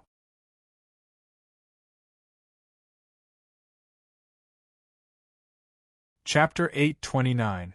The mental exhaustion of the female priests was too great, and their aging speed was much faster than that of regular humans. Their lifespans were also shorter. It was easy to calculate that a few or even a dozen female priests would return to the Sea of Stars every year, which meant that a few or even a dozen successors of the female priests would come to the main planet to receive training in the praying hall. As such, the populace of the Federation of the Milky Way was not interested in the arrival of the successor of the female priest on the main planet. However, the female priest of the Stargate had a very high status in the praying hall, second only to the unspeakable one and on the same level as the female priests in the other 6 sectors. Her successor was ultimately different. Moreover, the successor of the female priest of the Stargate this year was a poor young girl from the underground neighborhood. The legendary story had spread from the Stargate base to countless planets, which was why so many news media came to interview her, and a few TV stations chose to broadcast it live. However, those TV stations did not expect that the ratings would climb so quickly after the live broadcast began, and then suddenly climbed to an unimaginable curve. What was going on? The directors and reporters of the news media were terrifyingly sensitive to viewership ratings, as if they were immortals who had ascended to heaven and earth. Almost at the same time, all the news media received instructions or consciously pointed their cameras at the red-haired female priest, the young man behind her. More than 10 drones descended from the sky as if they were going to take pictures of the young man's face. Only when the battleship issued a low-altitude warning did they reluctantly ascend a little. The young man was wearing a very ordinary blue hoodie. There was no sense of fashion, nor was he wearing any makeup. He didn't even have a hairstyle. His black hair was tied up casually. No one cared about that. Everyone's gaze fell on his face. How should this face be described? Indescribable. The officials at the airport, the reporters, the main preachers of the praying hall, and the populace in front of the TV screens could do nothing but exclaim in surprise when they saw Jingzhou's face, or simply praise it as so beautiful. Don't think that he's not beautiful enough just because he doesn't have a description. In fact, in the face of beauty itself, what else can you do other than praise him? A lotus flower with dew on it? The lonely and beautiful tree outside the lotus pond? The rainbow at the top of the tree? The end of the rainbow pointed to the Southern Cross constellation? No, any description that was based on reality would have problems, because it would be proven wrong in the end. Those lotuses, trees, rainbows, and stars were all not as beautiful as him. Tenley of Spring Breeze? Don't mention it. Accompanied by Jiang Yuxia and Hua Shi, Zhong Lizi headed toward the outside of the battleship. The 3 girls were all extremely beautiful, and all of them had different kinds of beauty. However, when they walked together with Jingzhou, it was hard to see their beauty. The government officials who came to greet him, the reporters of the news media, and the populace in front of the TV sets were all guessing the identity and background of that youth in a blue shirt. Many busybodies had already opened the relevant forums on the Stargate base in an attempt to find out the answer. The main preachers and female caretakers of the praying hall and the College of Priests showed a hint of surprise in their eyes, but they soon calmed down. It seemed that they had learned of Jingzhou's identity and had been reminded of it. The comments on the forum, the discussions in front of the TV, and the female reporter's loss of composure only came to an end when Jingzhou and the others got into the car. The main planet was a very traditional and conservative place. Of course, for safety reasons, flight control was extremely strict. Civilian aircrafts needed to be approved by both the government and the military before they could take off and land in fixed areas and fly according to fixed route. It was very inconvenient. Most of the populace traveled by high-speed floating trains. Even the high-ranking government officials and the heads of the clans took the floating cars, and the floating cars were not allowed to fly more than 5 meters above the ground. The fleet of carriages that came to greet Zhong Lizi and her group was quite large. In addition to the government, the praying hall, and the College of Priests, even a counselor of the administrative committee of the Federation had sent his own car. Unfortunately, his car was left outside. The ridiculous scene of people rushing to pick up the guests didn't occur. It was because the parties had communicated beforehand.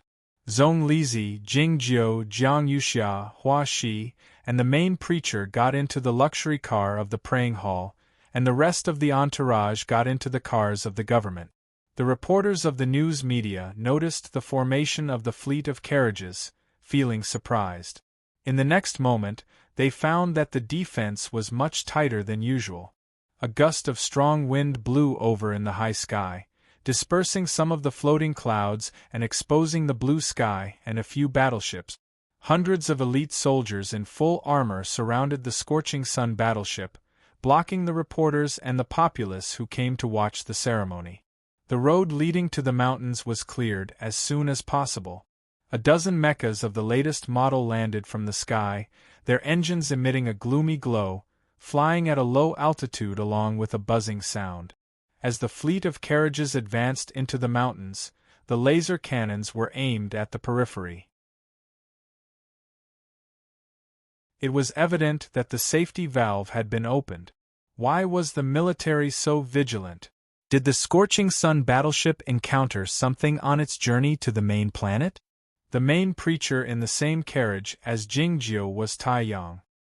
He was the one who wanted to preach to Jingjiu at the fire-passing pagoda in Shou-Er City. The attack on the scorching sun battleship is still a top secret. The soldiers on the battleship will be closed for investigation for a while. The military is under a great deal of pressure, but they won't come to harass the master priest and you, said the main preacher Tai Yang in a low voice. Jiang Yuxia had noticed that the female priest of the Stargate and the main preacher treated Jingjiu humbly. She had vaguely guessed what was going on, but she pretended that she didn't know anything about it. She was a very intelligent girl, but she was more interested in other matters, like the limousine of the praying hall. She had been observing the surroundings since she got in the limousine. The living room, a few comfortable soft chairs and the special wine cabinet reminded her of the manor at home. There were so many facilities in the limousine. It was easy to imagine how spacious and luxurious the interior of the limousine was. Zhong Lizi had learned something from the female priest before she left the Stargate, and the main preacher Tai told her the rest before they arrived on the main planet. From that day onwards, she spoke much less.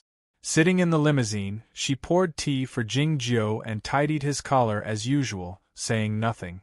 It didn't take long for the motorcade to arrive at the northwest mountains 700 kilometers away after they left the harbor. The manor was the building of the College of Priests. The praying hall could be seen after climbing over two large mountains. It was said that the tightly sealed ruins of the distant ancient civilization were located further north. The main preacher Tai Yang led the preachers in dealing with the miscellaneous affairs. Jingjiu and the three girls went to the second floor. As soon as the teapot was placed on the small stove and the water wasn't boiling, a stern interrogative voice could be heard outside the building, as well as the faint sound of the automatic guns being loaded. Jiang Yuxia walked to the window and looked down. She saw a dozen elite soldiers in full armor and an officer standing outside the building.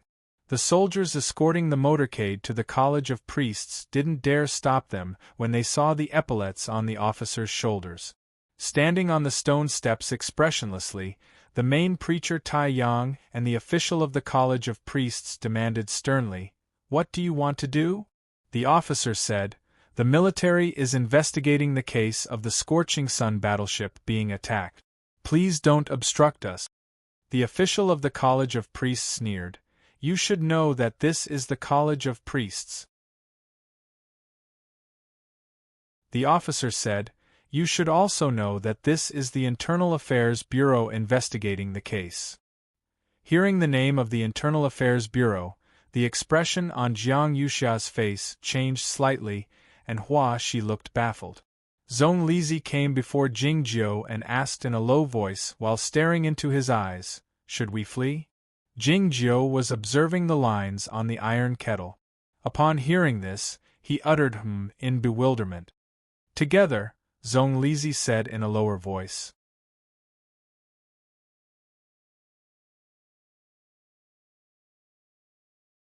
Chapter 830. The most powerful organization in the Federation of the Milky Way was not the administrative committee or the administrative authorities of the various planets, but the military headquarters. The department with the highest authority in the military was the Internal Affairs Department.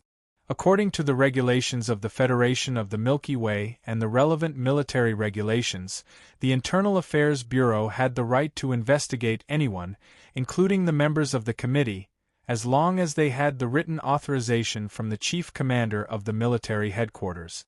Over the centuries, the Internal Affairs Division had been extremely cautious in its use of this power. Religious matters. It was the praying hall and all the affairs related to the praying hall. Today, this tradition seemed to be broken.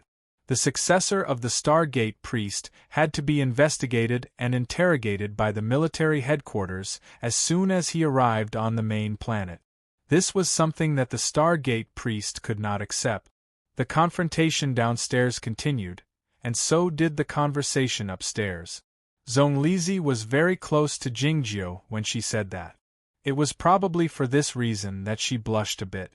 Jingjiu could even feel her body temperature. Then he remembered that it should be the heat emitted by the small stove that brewed the tea. Don't overthink things after playing too many games. He knocked her head and said, "Someone will take care of it. Don't worry about it." After saying this, the water in the kettle boiled.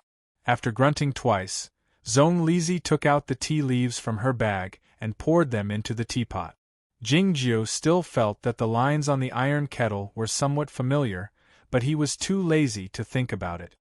He took out a book and leaned against the chair to start reading.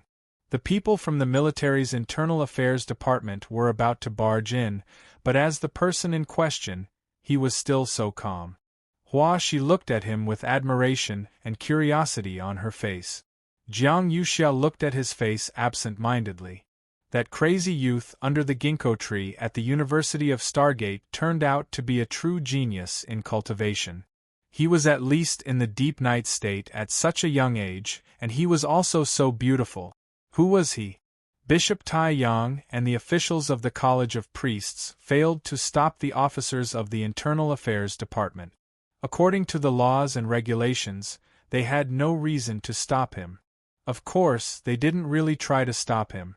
The dozen or so soldiers from the Internal Affairs Division were dressed in light mecha armor, wielding large firepower firearms as they charged in just like that.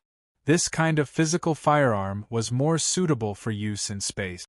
On the surface of a planet, it was far less convenient and less powerful than a laser gun. Since they didn't choose laser guns, it was obvious that they knew something. However, those high firepower physical firearms weren't of any use today. They couldn't even be raised because someone was already waiting for them. It was a dark-skinned, middle-aged general who sat on a soft chair on the first floor. Looking at the soldiers who had walked in, he said expressionlessly, "If I don't agree, are you going to shoot me?" Those soldiers retreated very quickly, as if they had never been there. No matter how one looked at it, it was like a farce. The dark-skinned, middle-aged general looked at Jingjiu, who was walking down the stairs, and raised his eyebrows, as if he was not used to his face. He asked, "Can we go now?" Jingjiu glanced at Bishop Tai Yang. The bishop whispered, "This is General Ran. The rising sun. Ran as in Ran Handong." In the Federation of the Milky Way, the family name Ran represented more significance, such as a well-known clan with a history of 1,000 years or a truly important figure. Jingjiu followed General Ran to the inside of the manor. They came to the underground along the stone steps hidden in the flower bed. The underground passage was large enough to accommodate the floating train like the one in Shou City. The air was dry, devoid of any peculiar smell, and the ventilation system was perfect. The underground fortifications on the main planet are quite advanced, enough to withstand the attack of the nuclear bomb with the highest yield. However, the monsters of the Sea of Dark Matter don't know how to make nuclear bombs. So whom are they defending against? General Ran went on in a mocking tone, "As such, the ones to be feared are not those monsters, but the humans themselves."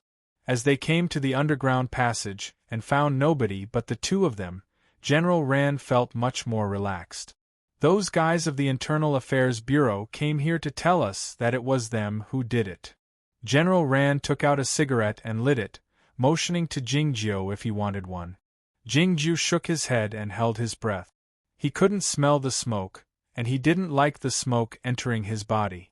The attack on the battleship is a serious matter, so my father can't do anything about it.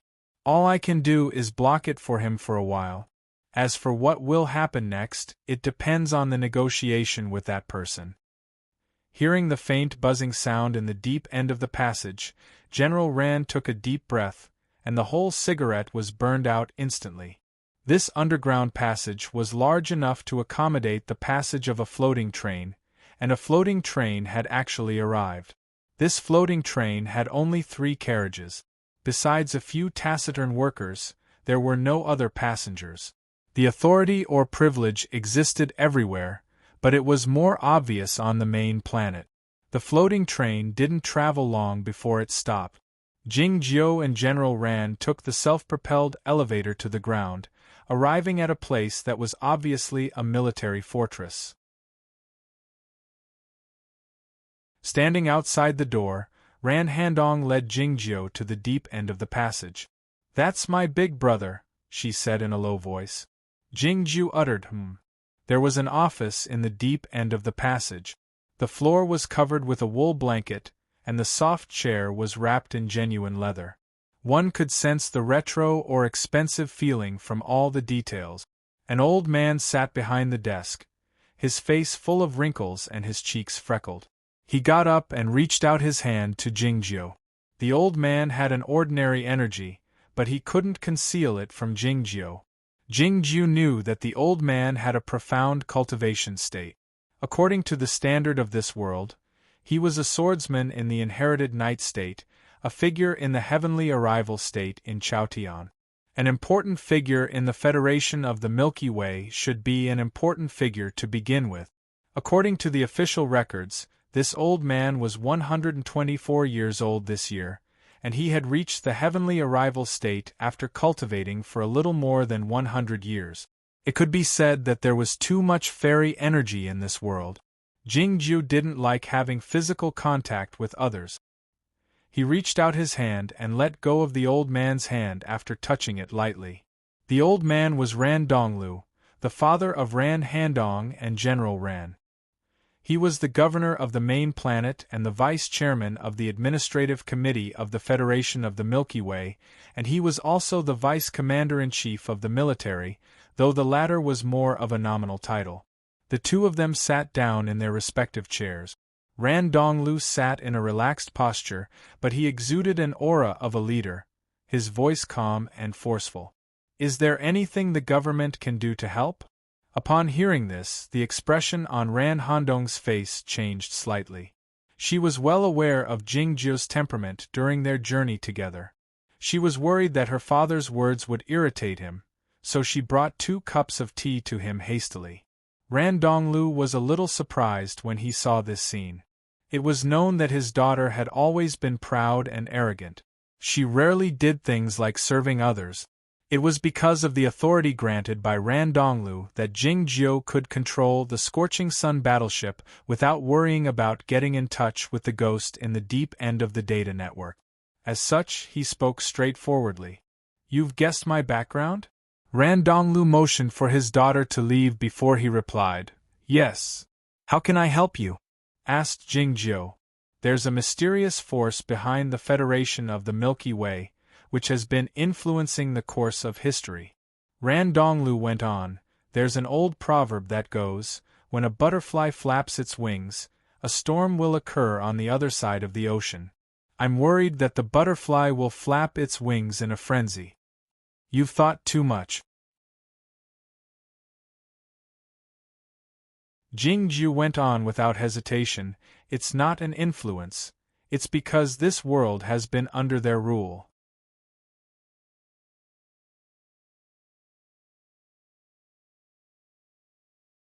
Chapter 831. The organization with the butterfly as the totem had an unimaginable influence in the military, be it the previous 2 assassinations, the mobilization of the battleships and the methods they employed against Jian, Xilai and Chao Yuan. The officer from the Internal Affairs Division who went to the College of Priests to investigate just now could be said to have declared his position, but it was also a form of deterrence. After a moment of silence, Ran Donglu asked, "Are you from that world?" Jing Jiu asked, "Have you seen others?" Ran Donglu let out an indecipherable smile and said slowly, "Generally." It was true that the current commander-in-chief of the Federation of the Milky Way, General Li, was an ascendant from Chaotian. When Dong was young, she overheard a conversation between her mother and me. She became very curious about that organization, so she began to investigate it in secret. Actually, she didn't know that it wasn't a secret among the upper echelons of the Alliance. Ran Donglu took a look at the closed door and said, "Only when the cocoon breaks can the butterfly emerge. Since there is a cocoon breaker, there will naturally be a butterfly." Jing Jiu asked, "You don't like these cocoon breakers?" Ran Donglu gave a very clear answer. "I belong to the priest sect." Jing Jiu said, "He can kill all of you directly." Even though there were many native swordsmen in the Human Federation of the Milky Way and those in Ran Donglu's cultivation state, they were still no match for the ascendants from Chaotian. He knew very well what level General Li's realm was at. He also knew that there might be even stronger ascenders here, and these people had completely integrated with the interstellar civilization. Ran Donglu gave a clear answer again: "The cocoon breakers want to rule this world, so they need that person's help." The female priest on the main planet had the most ancient inheritance and a profound cultivation state. She was respected and worshipped by millions of believers in the Federation of the Milky Way. Nobody dared to peek at her name, they only called her that one. Jing Jiu then asked, "Why me?" If the local swordsmen of the Federation of the Milky Way didn't like the ascendants, why did they choose him? Why would she trust him? Before God left, he said that a new God would come here. Ran Donglu said, "Since the female priest of the Stargate thinks it might be you, why don't I give it a try? Of course, the main reason is that you are very strong." "Benefits?" Jing Jiu asked. Ran Donglu asked, "Why did you refuse their inspection?" Jing Jiu said, "That makes sense." Ran Donglu said, "The authority is my goodwill, and the deal is for the future, because that person hasn't seen you yet. If she thinks it's not you, we can only establish a personal friendship, and my daughter will become your most loyal servant." Thinking of Ran Hondong's computer skills, Jing Jiu didn't object.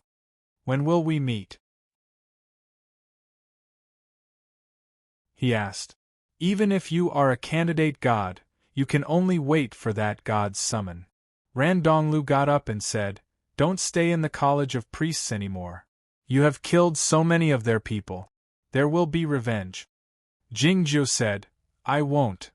Those cocoon breakers, or rather, the previous generation of ascenders, would not seek revenge on him for the deaths on that warship.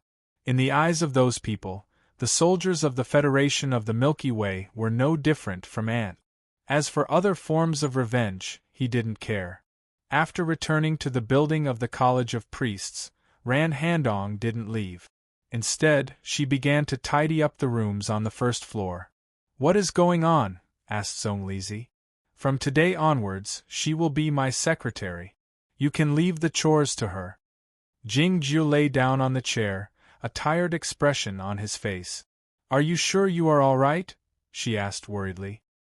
After leaving the Inhai Nebula, it took the Scorching Sun battleship 7 days to arrive on the main planet. Jing Jiu spent most of the time sleeping during the 7 days. It was a rare thing to do. "I'm all right," said Jing Jiu. Zhong Lizi asked while staring into his eyes, "Why did you take off the hat then?" Jing Jiu said while rubbing his earlobe, "It's a bit stuffy." Seeing the movement of his fingers, Zhong Lizi remarked, "You've never done this before." Back in the apartment in the underground neighborhood, she had noticed that his earlobe was damaged. It didn't look like it was damaged by a sharp object, but more like a small piece of hard rock falling off from a stone statue. She had asked him if he felt any pain. He said he didn't feel anything. If he didn't feel anything, Why did he touch it so often in the last few days? The water in the iron kettle was boiling. A faint fragrance came out soon after a few tea leaves were tossed into the kettle. Zhonglizi was fully aware that Jingjiu was drinking the tea for pleasure. He didn't care about the strength of the tea, but he preferred a lighter one because it looked better. After taking a sip of the tea, Jingjiu found that the tea tasted a bit smoother, either because her cooking skill had improved or for some other reason. Jingjiu noticed that the patterns on the iron kettle were somewhat familiar. After some thought, he remembered that he had drawn up the patterns for the female priest to see in the praying hall of the Stargate. My teacher has memorized the patterns and asked the people on the main planet to make the iron kettle. But I'm not sure if the quality of the iron is the same. Zhonglizi called the female priest of the Stargate her teacher. Seeing that Jingjiu had finally noticed the iron kettle and the small stove, she let out a delighted laugh. Thinking of the female priest who believed that he was the new god, Jingjiu asked her, "Do you know?" Upon hearing this question, Zhonglizi grew nervous. After a moment of hesitation, she said softly, "My teacher said, you're the new god, and asked me to serve you well. I'm not, so you don't have to be so cautious. But don't think that I'll elope with you either." Jingjiu rubbed her head and said, "Just do it like before." His red hair became messy, looking like a naughty poem, or like the thoughtless sword with its marks in a messy way. What they had done before was what they had done in the underground apartment, the Stargate Hotel, and the Shima Peak. Later, Jingjiu had been waiting in this building for the summoning of that person. Time passed slowly. It seemed that a long time had elapsed, but in fact, only 3 days had passed. The main preacher Tai Yang and the higher-ups of the College of Priests were all aware of the secret, so they served him very diligently. All sorts of information came to Ran Handong and was then passed on to Jingjiu. The military was investigating the attack on the Scorching Sun battleship. The captain of the battleship was brought to the Internal Affairs Department, and the officers and soldiers on the battleship were transferred to a base.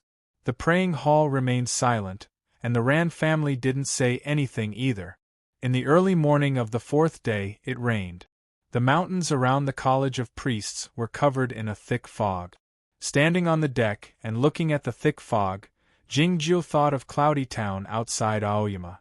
He suddenly said, "I'd like to go out for a walk." Ran Handong stood by his side like a secretary. She intended to object reflexively when she heard this, but then she remembered her status and said, "I'll arrange it right away." "No need for that." Jingjiu turned around and placed the teacup in her hand, heading for the outside of the building. The so-called arrangement was to inform the praying hall and the Ran family, and then arrange for the relevant personnel to ensure his travel. He didn't need it. The floating train brought Jingjiu and Ran Handong away from the College of Priests and arrived in the special administrative district of the capital.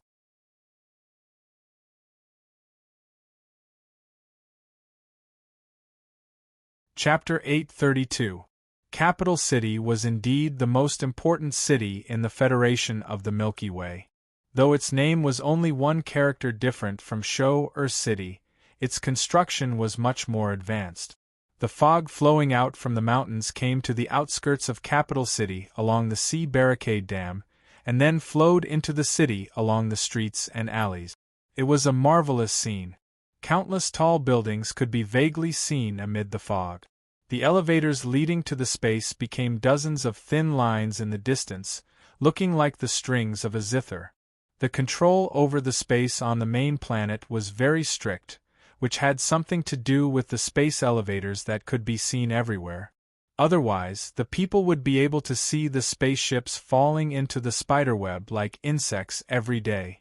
Jingjiu and Ran Handong strolled casually on the street, looking like regular tourists.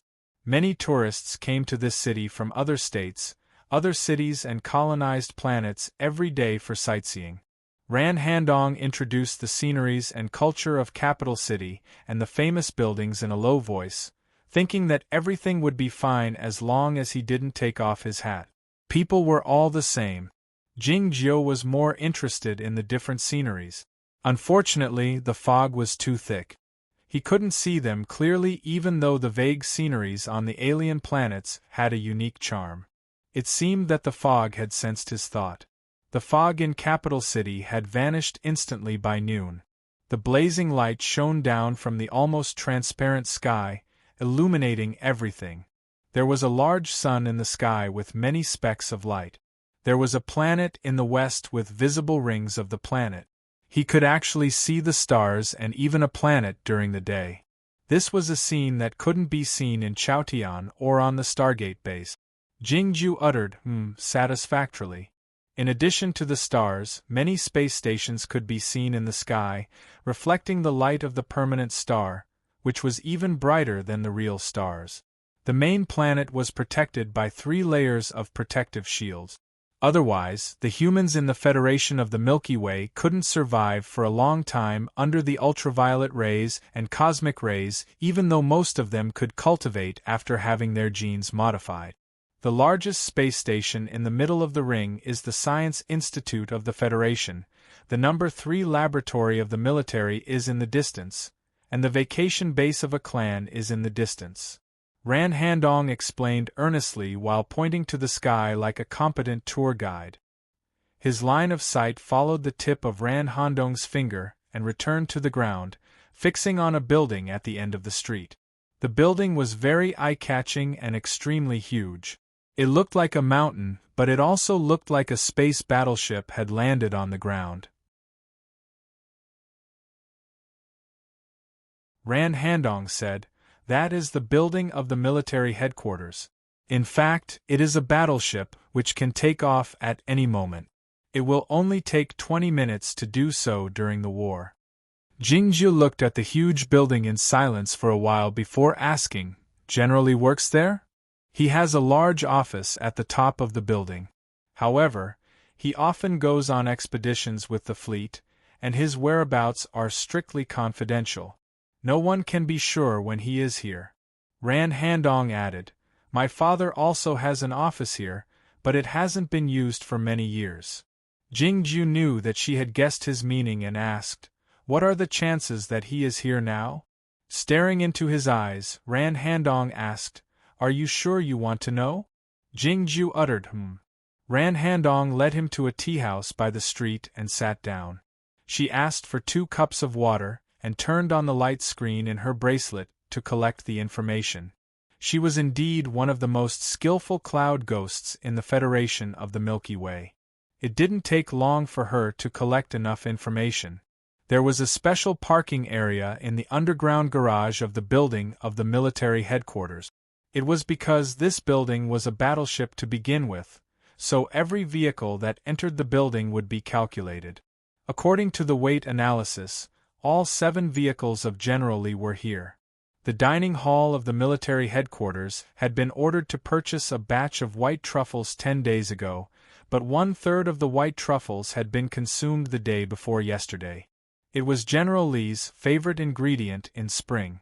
For this reason, he had traveled back and forth between a few colonized planets for 2 standard years in order to stay in spring. In addition, there was more information. In the end, Ran Handong came up with a conclusion. The probability of him being here is 72%. Jingju didn't miss his wicked disciple Gu Qing that much, but he corrected her. It should be 43%. Though Ran Handong didn't intend to argue with him, she couldn't help but say, "He knows you're on the main planet, so he will come back for sure." "He was on Linding 8 days ago," said Jingju. Ran Handong was taken aback. "Is he on the mineral planet where the earthquake occurred?" The mineral planet Linding was not famous in the Federation of the Milky Way. If she hadn't seen the news that Jingju had been concerned about, she wouldn't have known where it was. Jingju said, "Based on the distance between the mineral planet and here, it will be hard for him to come back even if he jumps back and forth. He won't make it too hard for himself." This statement contained a great deal of information and someone's confidence.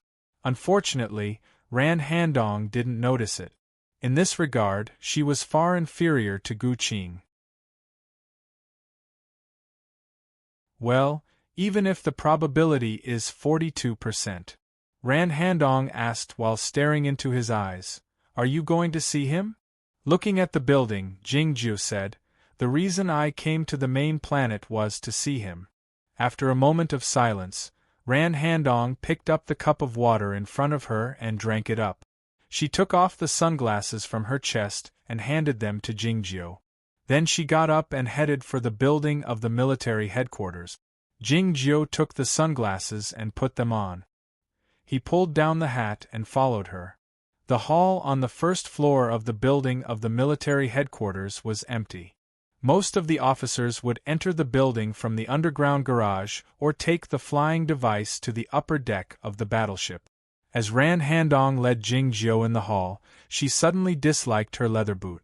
It was not because the calf leather from the grazing planet was uncomfortable, but because the sound of the heels stepping on the floor was too loud. As the daughter of Ran Donglu, she was famous in the military because of her outstanding talent in cultivation and her good looks, and she had many pursuers. She had been indifferent to this before, but she felt it rather bad that day. In just a short distance of a few hundred meters, she was seen by the 4 generals, who engaged in a cordial conversation with her. As for greetings, there was no end to them. Along with 2 beeps, the elevator moved upward. Looking at the reflection of Jingjiu on the door, she asked expressionlessly, "Am I crazy?" "No," replied Jingjiu. Ran Handong pressed, "If I weren't crazy, why would I bring you to the building of the military headquarters and take you to see General Li?" "I have an appointment with him," said Jingjiu. Upon hearing this, Ran Handong couldn't help but turn her head to glance at him, wondering if what he said was true. If he had a secret connection with General Li, why did he tell her? "If he were in the office, what would you do when you saw him?" "I'll tell you when I see him." It was deathly quiet in the elevator. It didn't take long before the door of the elevator opened slowly. The 2 of them walked in. The passage and all the installations on the top floor of the battleship were made of a special alloy, which was smooth and hard. Even the green plants in the corners of the walls were fake. This was a place devoid of life energy, and no magic method could be employed here. There was an office desk in front of the passage, also made of metal. A middle-aged female officer stood up and said to Ran Handong with a faint smile, "Hello, Major Ran." "Hello, Lieutenant Colonel Chen," said Ran Handong calmly. General Li was the chief commander of the military headquarters and the supreme leader of the humans. His secretary was a lieutenant colonel, which was a very reasonable thing. The female Lieutenant Colonel Chen looked at Jingjiu. As Ran Handong was about to say something, Lieutenant Colonel Chen said with a faint smile, "Hello, Mr. Jing. Please come with me." The 2nd season of The Coming Night was broadcasted yesterday. Everybody, come with me to have a look. The Tencent Video is broadcasting it exclusively. Alas, there are so many customers these days. You're tuning in to the Phoenix Nights YouTube channel. Don't forget to subscribe and join us on this journey to catch the most captivating stories.